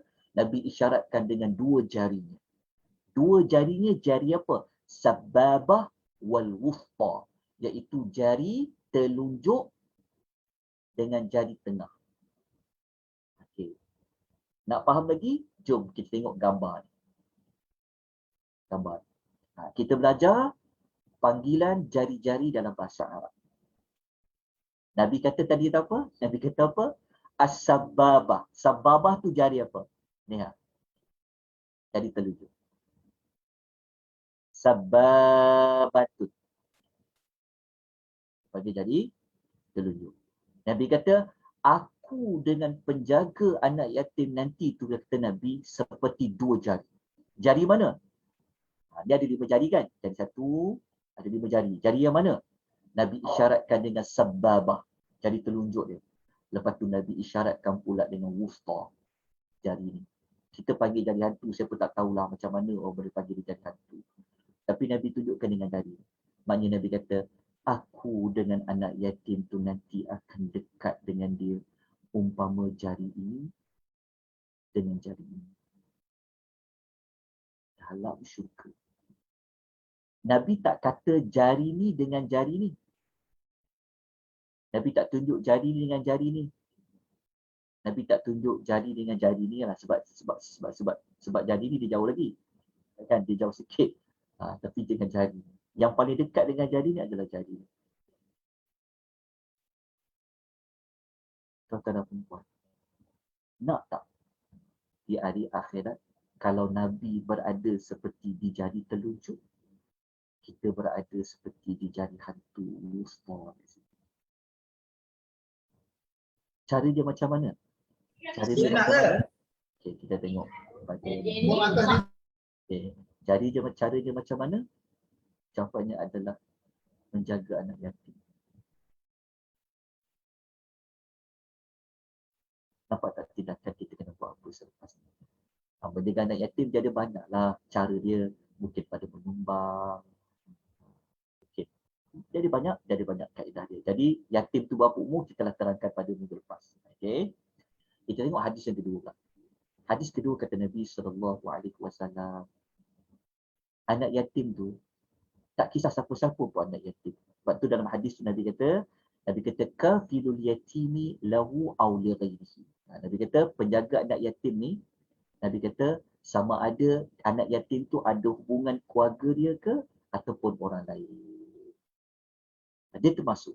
Bukanlah penjaga anak yatim tu mesti anak buah dia, sepupu sepakat dia, apa hubungan darah daging dia, tak. Kalau dia tak ada hubungan darah daging pun kita boleh jaga dia. Besar apabila menjaga anak yatim. Okay, jelas dapat. Okey, tengok hadis yang ketiga untuk anak yatim ni. Hadis ketiga ni sangat-sangat menarik. Cerita tentang ada satu makcik ni. Nabi SAW bersabda, Nabi kata, ana awwalu man yuftahu lahu babul jannah. Nabi kata, aku adalah orang pertama nanti yang akan dibukakan pintu syurga. Maknanya malaikat dia tak akan buka pintu syurga pada siapa-siapa. Nabi dulu masuk. Maka akulah orang pertama yang akan dibuka pintu syurga. Namun kata Nabi, ada seorang wanita datang dekat dengan aku. Lepas aku dibukakan pintu syurga tu, ada datang seorang wanita. Lepas tu aku tanya kepada dia, Nabi tanya, malaki. Nabi tanya, who are you? Nabi tanya, siapa kamu? Nabi tanya, makcik. Makcik ni siapa? Tahu tak makcik tu jawab apa? Perempuan tu jawab apa? Bukan makcik lah. Orang muda pun boleh. Kenapa Nabi sebut perempuan? Ialah orang perempuan ni dia terkenal dengan hati dan perasaan dia. Bukanlah maksud perempuan saja, lelaki pun termasuklah. Cuma dalam cerita ni wanita. Ni Nabi cerita benda benar. Dia di akhirat, waktu Nabi masuk dia pintu syurga, tiba-tiba akan datang menyusul selepas itu seorang perempuan. Perempuan. Lepas tu Nabi tanya, kau siapa? Perempuan tu jawab, ana imra'atun qa'adat ala aitamilli. Dia kata, aku ni wanita yang menguruskan anak-anak yatim. Dia jawab. Maknanya, dekatnya perempuan tu dengan Nabi sehingga kan dibuka pintu syurga untuk Nabi mula-mula masuk, datang perempuan ini. Maka perempuan tu kenalkan diri. Aku ni dulu adalah orang yang menguruskan anak-anak yatim. Hadis riwayat Abu Ya'la. Okey, dapat dah tuan-puan nak kena buat apa lepas ni? Ini tindakan yang pertama. Okay. Yang kedua, yang ketiga kita kena buat apa? Kita kena kempen, bagi tahu pada orang lain supaya jom kita buat food bank ke, kita ajak orang kumpul duit, jom kita pergi buat bakul makanan ke, ajak. Kita buat kerana Allah. Ajak orang lain memberi makan. Apabila kita ajak orang lain bagi makan, secara tak langsung kita pun nak menyumbang juga, memberikan makanan. Itu tindakan kita. Jadi kalau kita tahu tempat tu kurang makan, kan, kita beritahu ke orang, viralkan, bagi tahu pada orang lain. Mengajak orang memberikan makanan. Okey. Kenapa? Okay, mari kita baca ayat Quran.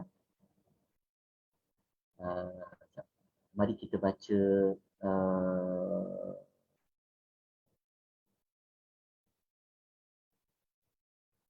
memberi makan. Okey, memberi makan ni kelebihan dia apa? Mari kita lihat hadis ni riwayat Muslim. Nak bagi kuat lagi. Dalam senarai semak kita, lepas ni kita kena buat apa? Kita kena ambil peduli tentang orang-orang miskin yang tak ada makanan, termasuk orang fakir miskin. Boleh juga termasuk yang gelandangan, yang memang dah tua, tak mampu nak bekerja. Bantu mereka, berikan mereka makan. Ambil tindakan daripada surah Al-Ma'un. Kenapa? Kerana ada dalam hadis riwayat Muslim sabda Nabi SAW, wahai sekalian manusia, sebarkanlah salam. Berilah makan.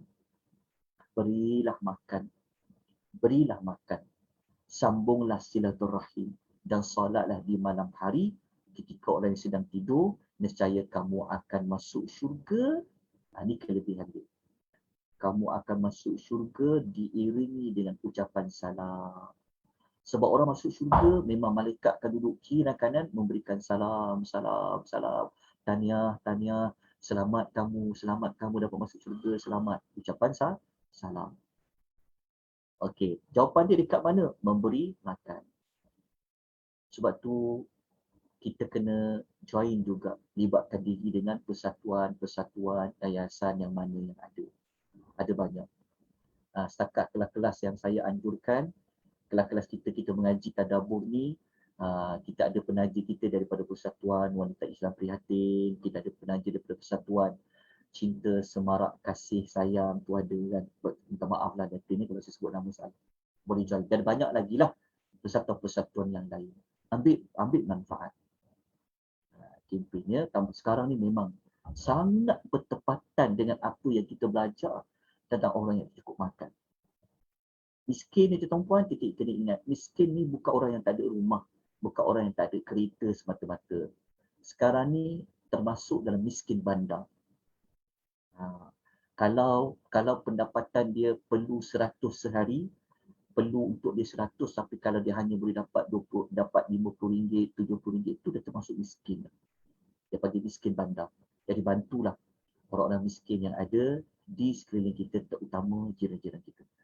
Okey, kemudian kita lihat hadis lain. Nabi kata apa kelebihan bagi makan?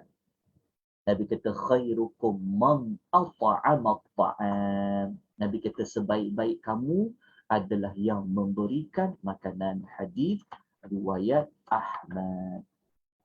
Okay. Kita ambil satu lagi hadis Nabi. Betapa pentingnya memberikan orang makan. Okey, sabda Nabi SAW yang mana kata Umar Al-Khattab. Umar Al-Khattab dia kata Nabi SAW pernah ditanya. Nabi pernah ditanya bab apa? Nabi pernah ditanya dalam bab apa? Nabi pernah ditanya tentang amal yang paling baik. Ni jawapan dia. Nabi ditanya kan?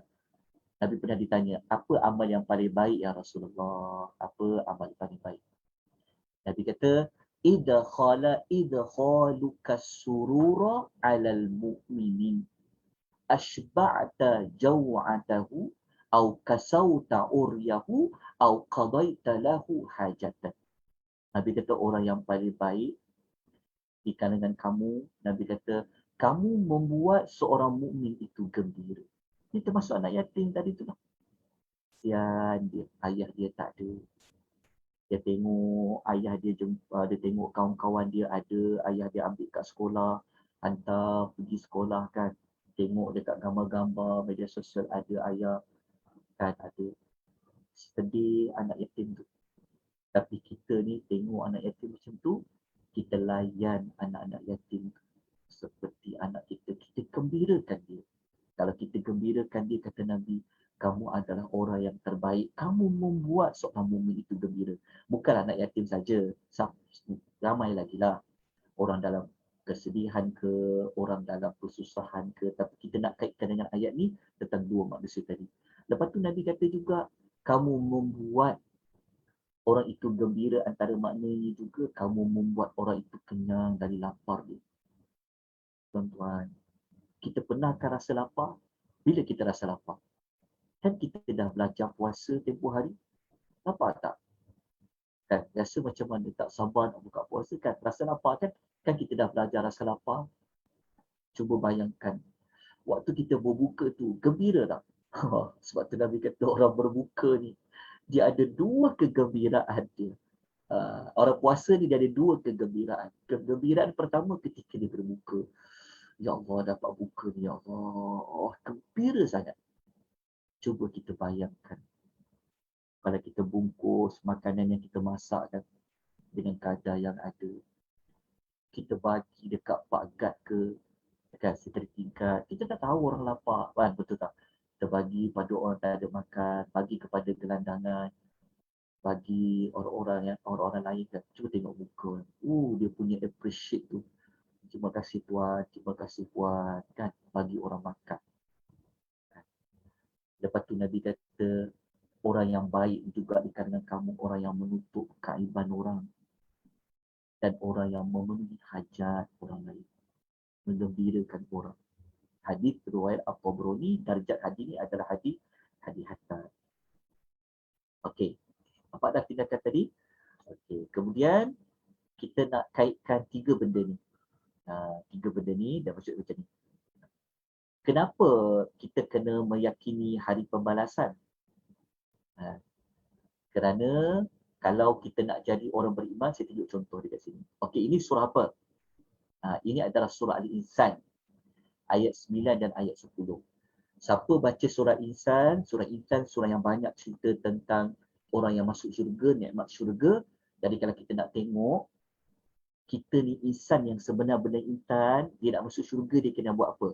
Baca ayat 8. Ayat 8, Allah Ta'ala kata, wa yut'imuna at'ama 'ala hubbihi miskinan wa yatiman wa asira.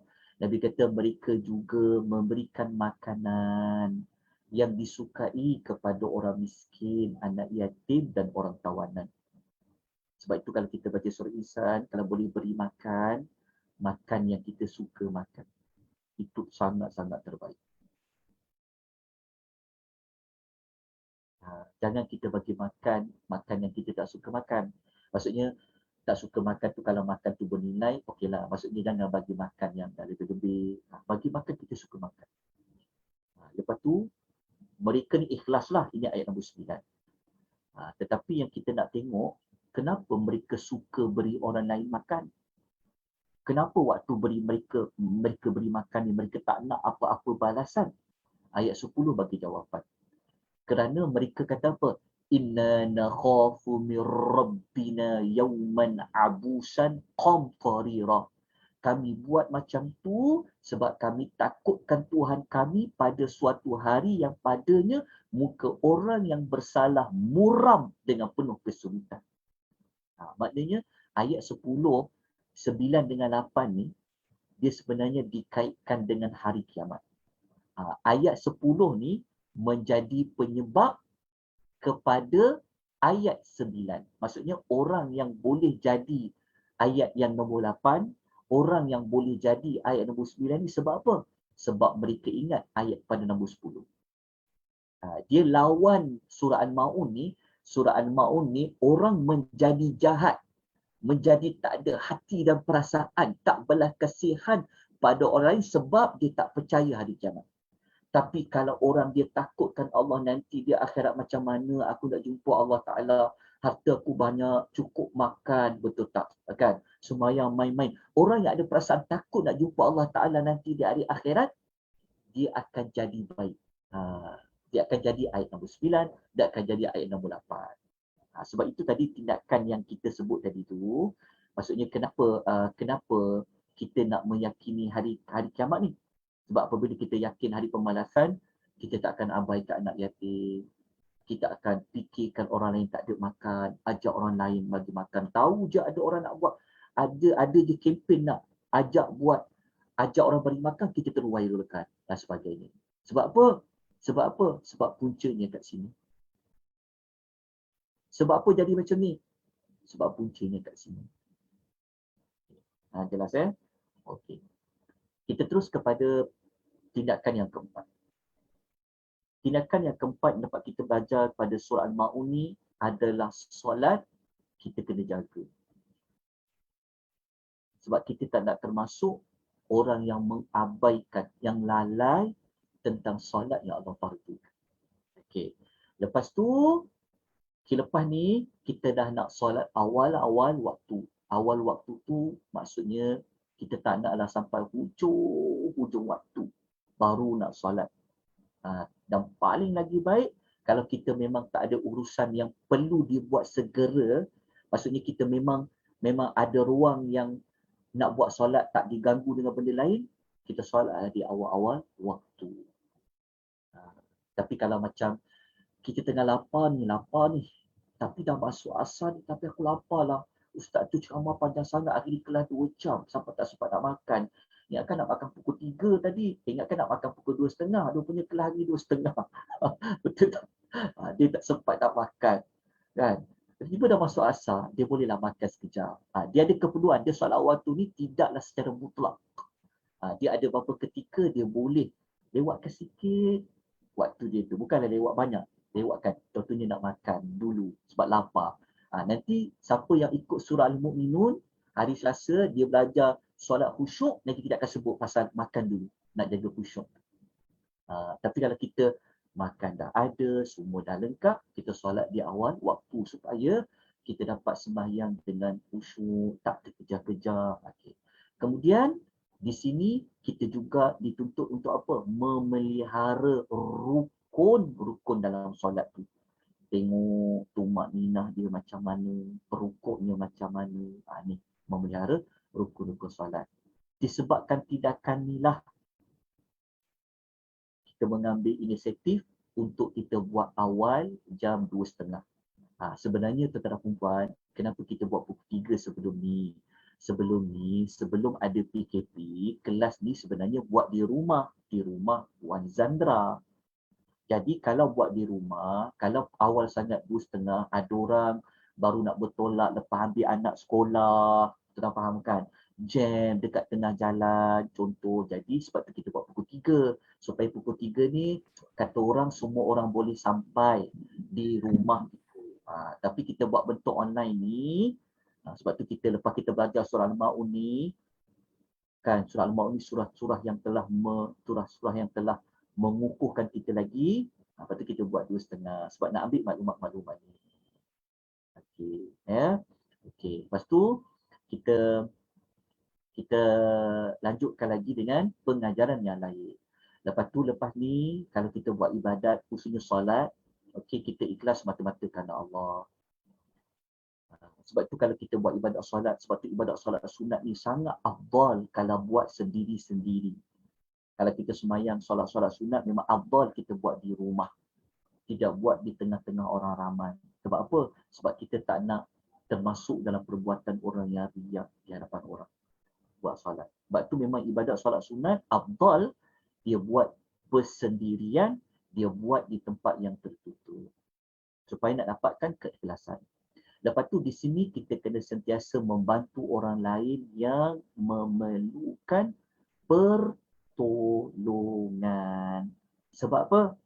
Kan orang nak minta tolong sekejap je. Orang nak minta tolong apa?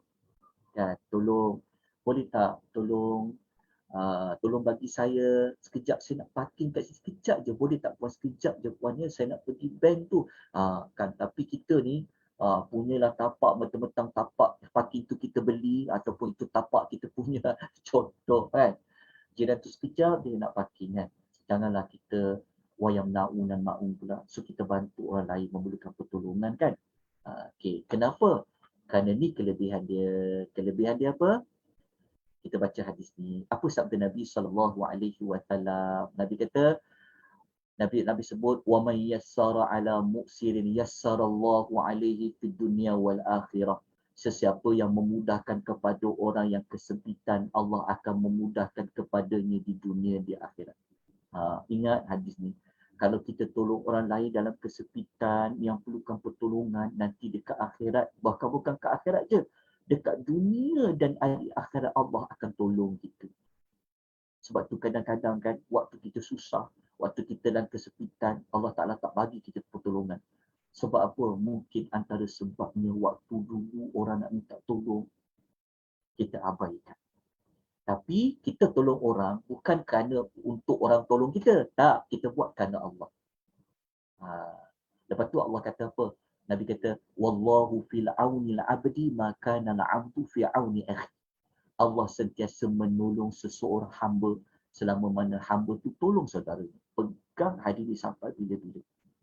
Allah akan tolong seseorang hamba selama mana hamba tu tolong orang lain. Cuba kita balikkan hadis tu. Macam mana Allah Ta'ala nak tolong kita kalau kita sendiri tak bagi pertolongan pada orang lain? Kan? Orang lain duk tanya soalan dalam grup contoh kan. Orang lain nak tolong, orang lain tanya soalan dia, lepas tu tak ada seorang pun nak tolong bagi jawapan. Sebab orang kata apa? Ish, orang ni. Kan? Jangan. Kita tolong orang lain. Sebab bagi kita apa? Ingat hadis ni. Ingat hadis ni. Selama mana kita tolong orang lain, memberikan maklumat, Allah akan tolong kita. Jadi kalau kita kedekut sangat sekadar nak share je, orang kata orang dah buat iklan dekat dalam dekat FB, kadang-kadang sedih juga, tapi sabarlah. Kan, ada orang dia like saja. Kita kata, okay, ni poster untuk kuliah sekian. Orang like je, like. Kita tengok orang yang like, tengok orang yang tukang butang share ni, ya Allah, jauh beza. Sampai terpaksa kita bawa hadis pula, tolonglah share kuliah-kuliah ni kan. Tapi dia like je. Nak tekan share tu tak tahulah sebab apa. Wallahu ta'ala alam. Kan? Jadi kita baca hadis ni, ya Allah, tolong sebarkan je. Tolong sampaikan maklumat. Tapi maklumat yang betul lah. Jangan maklumat tak betul pula. Macam tu. Hadis riwayat Muslim. Okay. Lepas tu nak habis dah. Kita. Lepas tu kita tengok dengan hadis Nabi yang lain. Man istata'a ayyam fa'a akhahu falyaf'al. Nabi kata apa? Siapa yang mampu bagi manfaat kepada saudara seagamanya, buatlah. Nabi kata, lagi boleh, buat. Hadis riwayat Muslim, buat. Kenapa? Pada hadis berikutnya Nabi kata, khairun nasi anfa'uhum linnas. Sebaik-baik manusia adalah yang paling bermanfaat bagi manusia yang lain. Sebaik-baik manusia di sisi Allah adalah manusia yang bermanfaat kepada manusia lain. Buat apa kau kaya, buat apa kau ada banyak duit, buat apa kau ada pangkat darjat, buat apa kau ada segala sebi, buat apa kau ada banyak benda tapi kau tak nak manfaat, kau tak nak menjadi orang yang bermanfaat bagi orang lain. Buat apa kau ada banyak kepandaian, kau ada banyak media sosial, kau pandai guna media sosial, kau ada banyak benda tapi kita tak nak bantu orang lain. Jangan. Kita nak jadi sebaik-baik manusia yang bermanfaat kepada manusia yang lain. Hadis riwayat Al-Imam At-Tabarani. Jadi kita tutup dengan apakah mutiara hikmah yang boleh kita ambil dalam surah Al-Ma'un ini. Apa tagline dia? Apa slogan yang kita boleh buat? Kata apa puan? Nombor 1. Dekat nota tu kita banyak kan? Kita tulis dekat sini. Tulis. Tagline dia, slogan dia. Sebelum kita berhenti. Okey. Slogan yang kita nak buat dalam hidup kita, mutiara hikmah yang dapat kita belajar daripada Allah, meyakini akhirat dapat membentuk peribadi yang baik. Makna dia apa? Kalau kita nak jadi baik, ingat akhirat.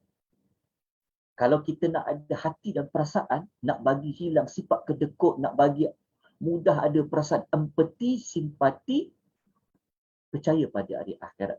Belajar tentang hari akhirat. Itu slogan dia. Maksudnya kalau orang jahat ni sebenarnya tuan-puan, kan, yang zalim, yang tak amanah, yang makan rasuah, yang boleh buat. Sebenarnya sebab punca besar dia. Sebab dia tak meyakini.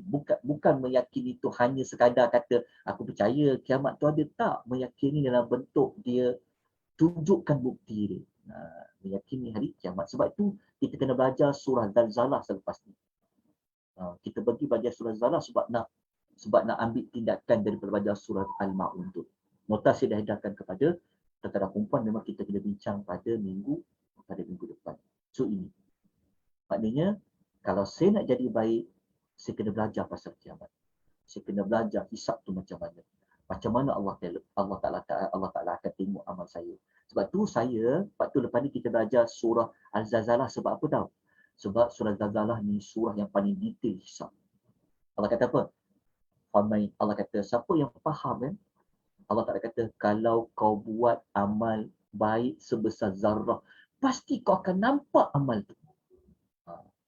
Kalau kau buat amal buruk tu sebesar zarrah, kau akan nampak amal tu. Jadi daripada ayat itulah nak dijadikan tindakan lepas ni belajar surah Zalzalah. Sebab apa? Slogan kita, kalau nak jadi baik, nak jadi orang yang kesian pada orang lain, nak bagi hati ni hidup, ada perasaan rahmat pada orang lain, belajar tentang hari kiamat.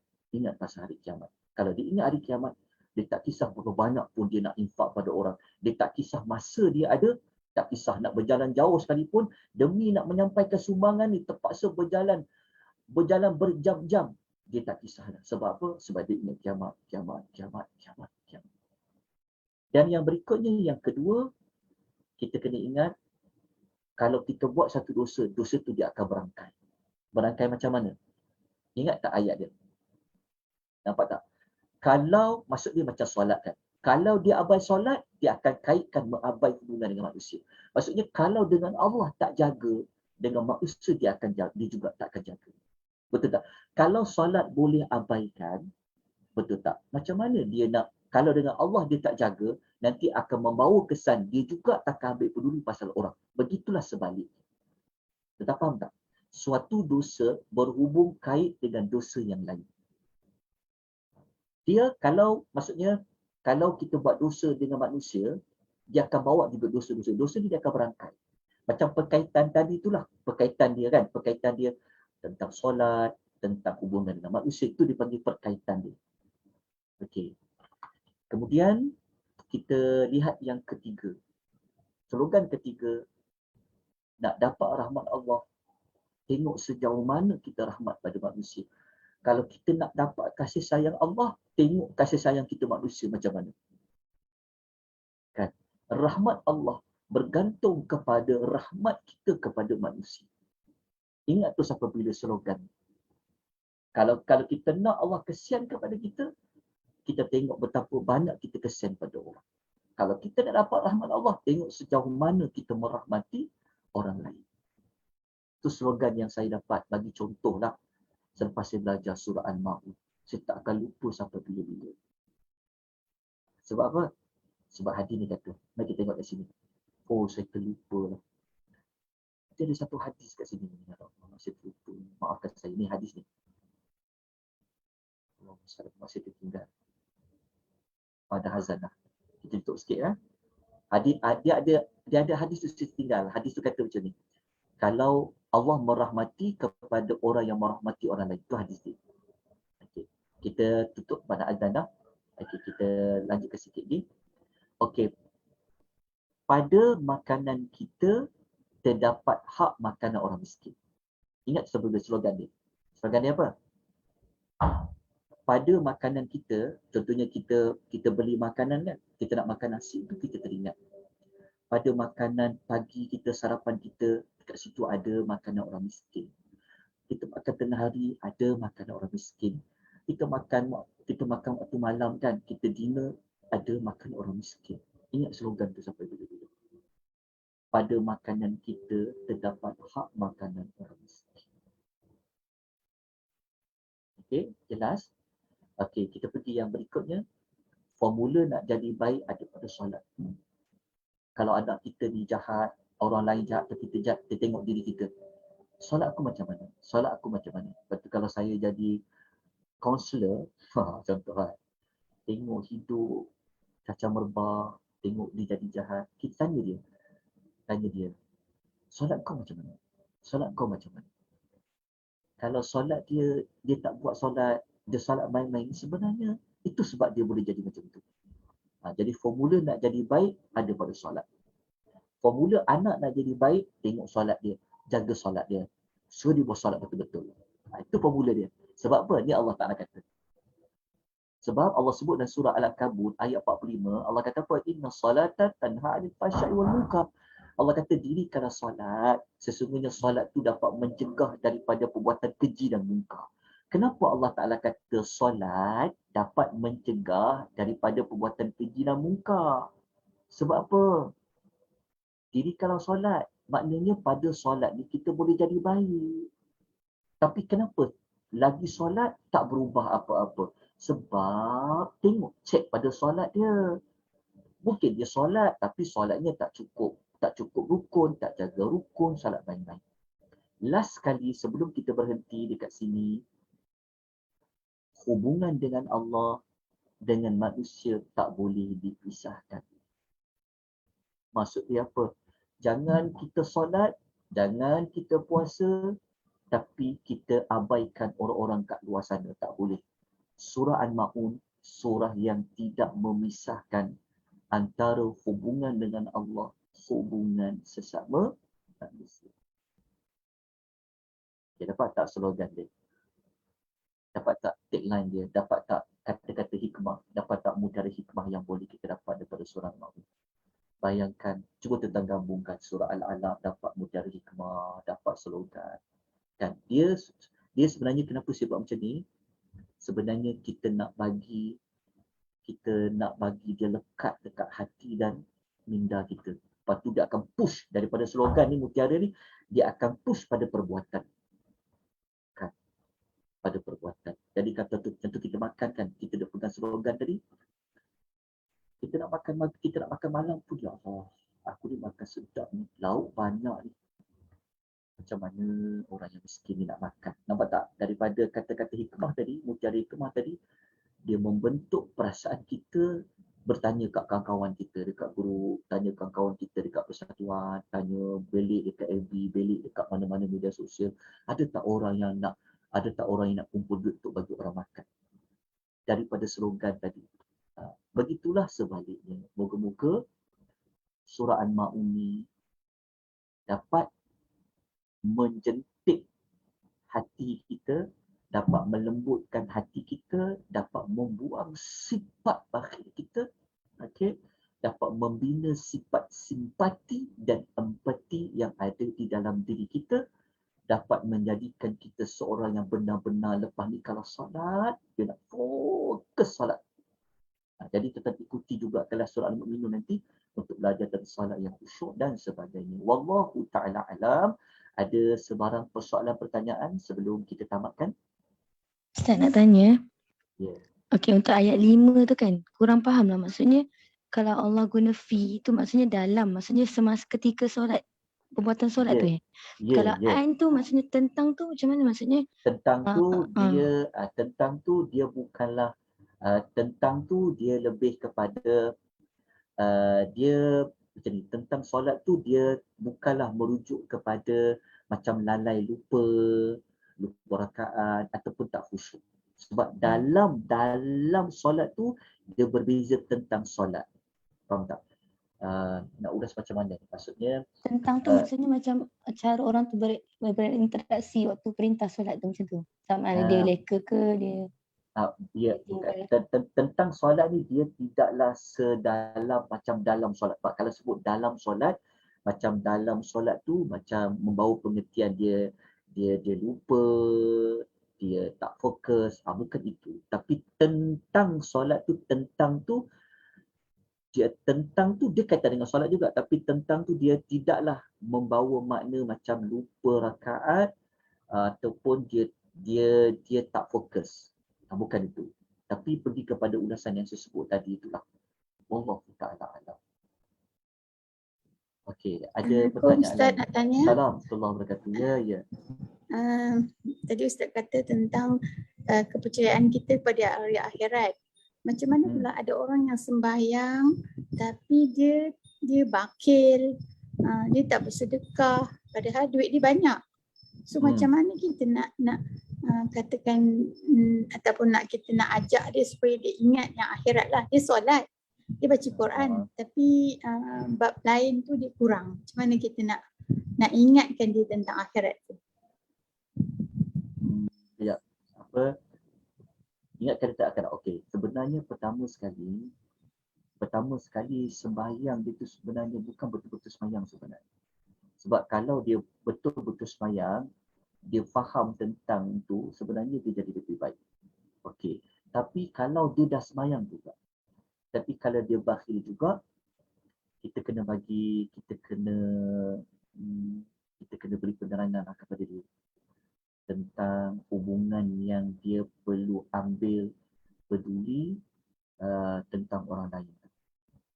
Maksudnya memang kena berikan dia penerangan jugalah tentang menjaga hubungan dengan manusia tu. Dia ada banyak dalil dalam Quran. Kan? Cuba kita contohnya kalau macam kita suruh dia baca surah Al-Baqarah kan. Al-Baqarah mula-mula ayat 1 sampai 5 tu pun dah sebut dah hubungan dengan manusia. Dengan Allah Ta'ala. Kemudian Allah Ta'ala kata beriman dengan perkara gaib. Lepas tu mendirikan solat. Lepas tu apa dia? Wa mimma razaqnahum yunfiqun. Lepas tu kalau dia belajar pasal solat, kita boleh je kalau kita suruh dia kumpulkan ayat-ayat pasal solat kan. Dirikan solat. Lepas solat tu Allah akan sebut tunaikan zakat. Kenapa diiring selalu macam tu? Tunaikan solat, buat zakat. Tunaikan solat, buat zakat menunjukkan solat hubungan dengan Allah, hubungan dengan manusia pun perlu diambil peduli. Kat situ. Kena diterangkanlah. Okey, wallahu ta'ala alam. Lepas tu kita tengok ada soalan lain sebelum kita lewatkan. Ya. Kalau kita lupa solat, kita kena sujud syahwi lah. Kalau ada perkara yang kita lupa bab rukun, kita kena sujud syahwi. Lupa rakaat tu memanglah kita kena sujud syahwi. Sujud syahwi. Lepas tu selalu datang fikiran tentang perkara luar solat. Kalau selalu datang perkara luar solat tu, kita kena train, kita kena mujahadah untuk kita larikan perkara selalu luar datang tu. Cuma kita kena tahulah perkara yang luar selalu datang ni dalam perkara apa. Kalau melibatkan kerja, melibatkan ni kita kena tahu, kita kena susun lah, kita kena kalau benda tu boleh dibuat sebelum solat kan, kita buat dulu. Sebab kalau kita asyik fikir pasal kerja je, jadi kita kena bukanlah buat kerja tu sampai solat kemudian, tapi kita cuba aturkan kerja tu. Aturkan kerja tu nak siap pada awal waktu. Kalau kita asyik fikir kerja asyik fikir tentang pasal benda apa? Pasal maksudnya benda yang kita fikir tu kalau boleh kita selesaikan dia. Kita urus dia supaya kita tak terfikir di dalam solat. Contohnya kalau kita fikir macam mana anakku balik sekolah ni, siapa nak ambil dia, contoh kan. Jadi kita tahu kita nak solat ni, nak sembahyang dulu ke nak ambil anak sekolah jadi. Jadi kita susun atur lah. Kita tahu kelemahan kita akan memikir sesuatu tu di dalam solat. Jadi kita cuba selesaikan benda itu, uruskan benda itu supaya tak terbawa di dalam solat. Contohnya takut kita fikir nak masak apa ni. Jadi kita dah buat awal-awal. Itu boleh kita solat dan sebagainya lah. Wallahu ta'ala. Baik. Tidak ada apa-apa. Okey, kita jumpa lagi insya-Allah pada minggu depan dengan surah Al-Zalzalah. Nota telah diedarkan, boleh dapat dekat link Google Drive, tuan-tuan dan puan-puan. Saya mohon maaf kerana tak dapat nak jawab soalan di MB. Jika ada, insya-Allah tinggalkan persoalan di komen, nanti saya akan jawab selepas ini insya-Allah. Terima kasih banyak-banyak kepada Zandra sekeluarga, kepada tuan-tuan dan puan-puan. Aku qali hadza wa astaghfirullahal azim wa billahi taufiq wal hidayah. Wassalamualaikum warahmatullahi wabarakatuh.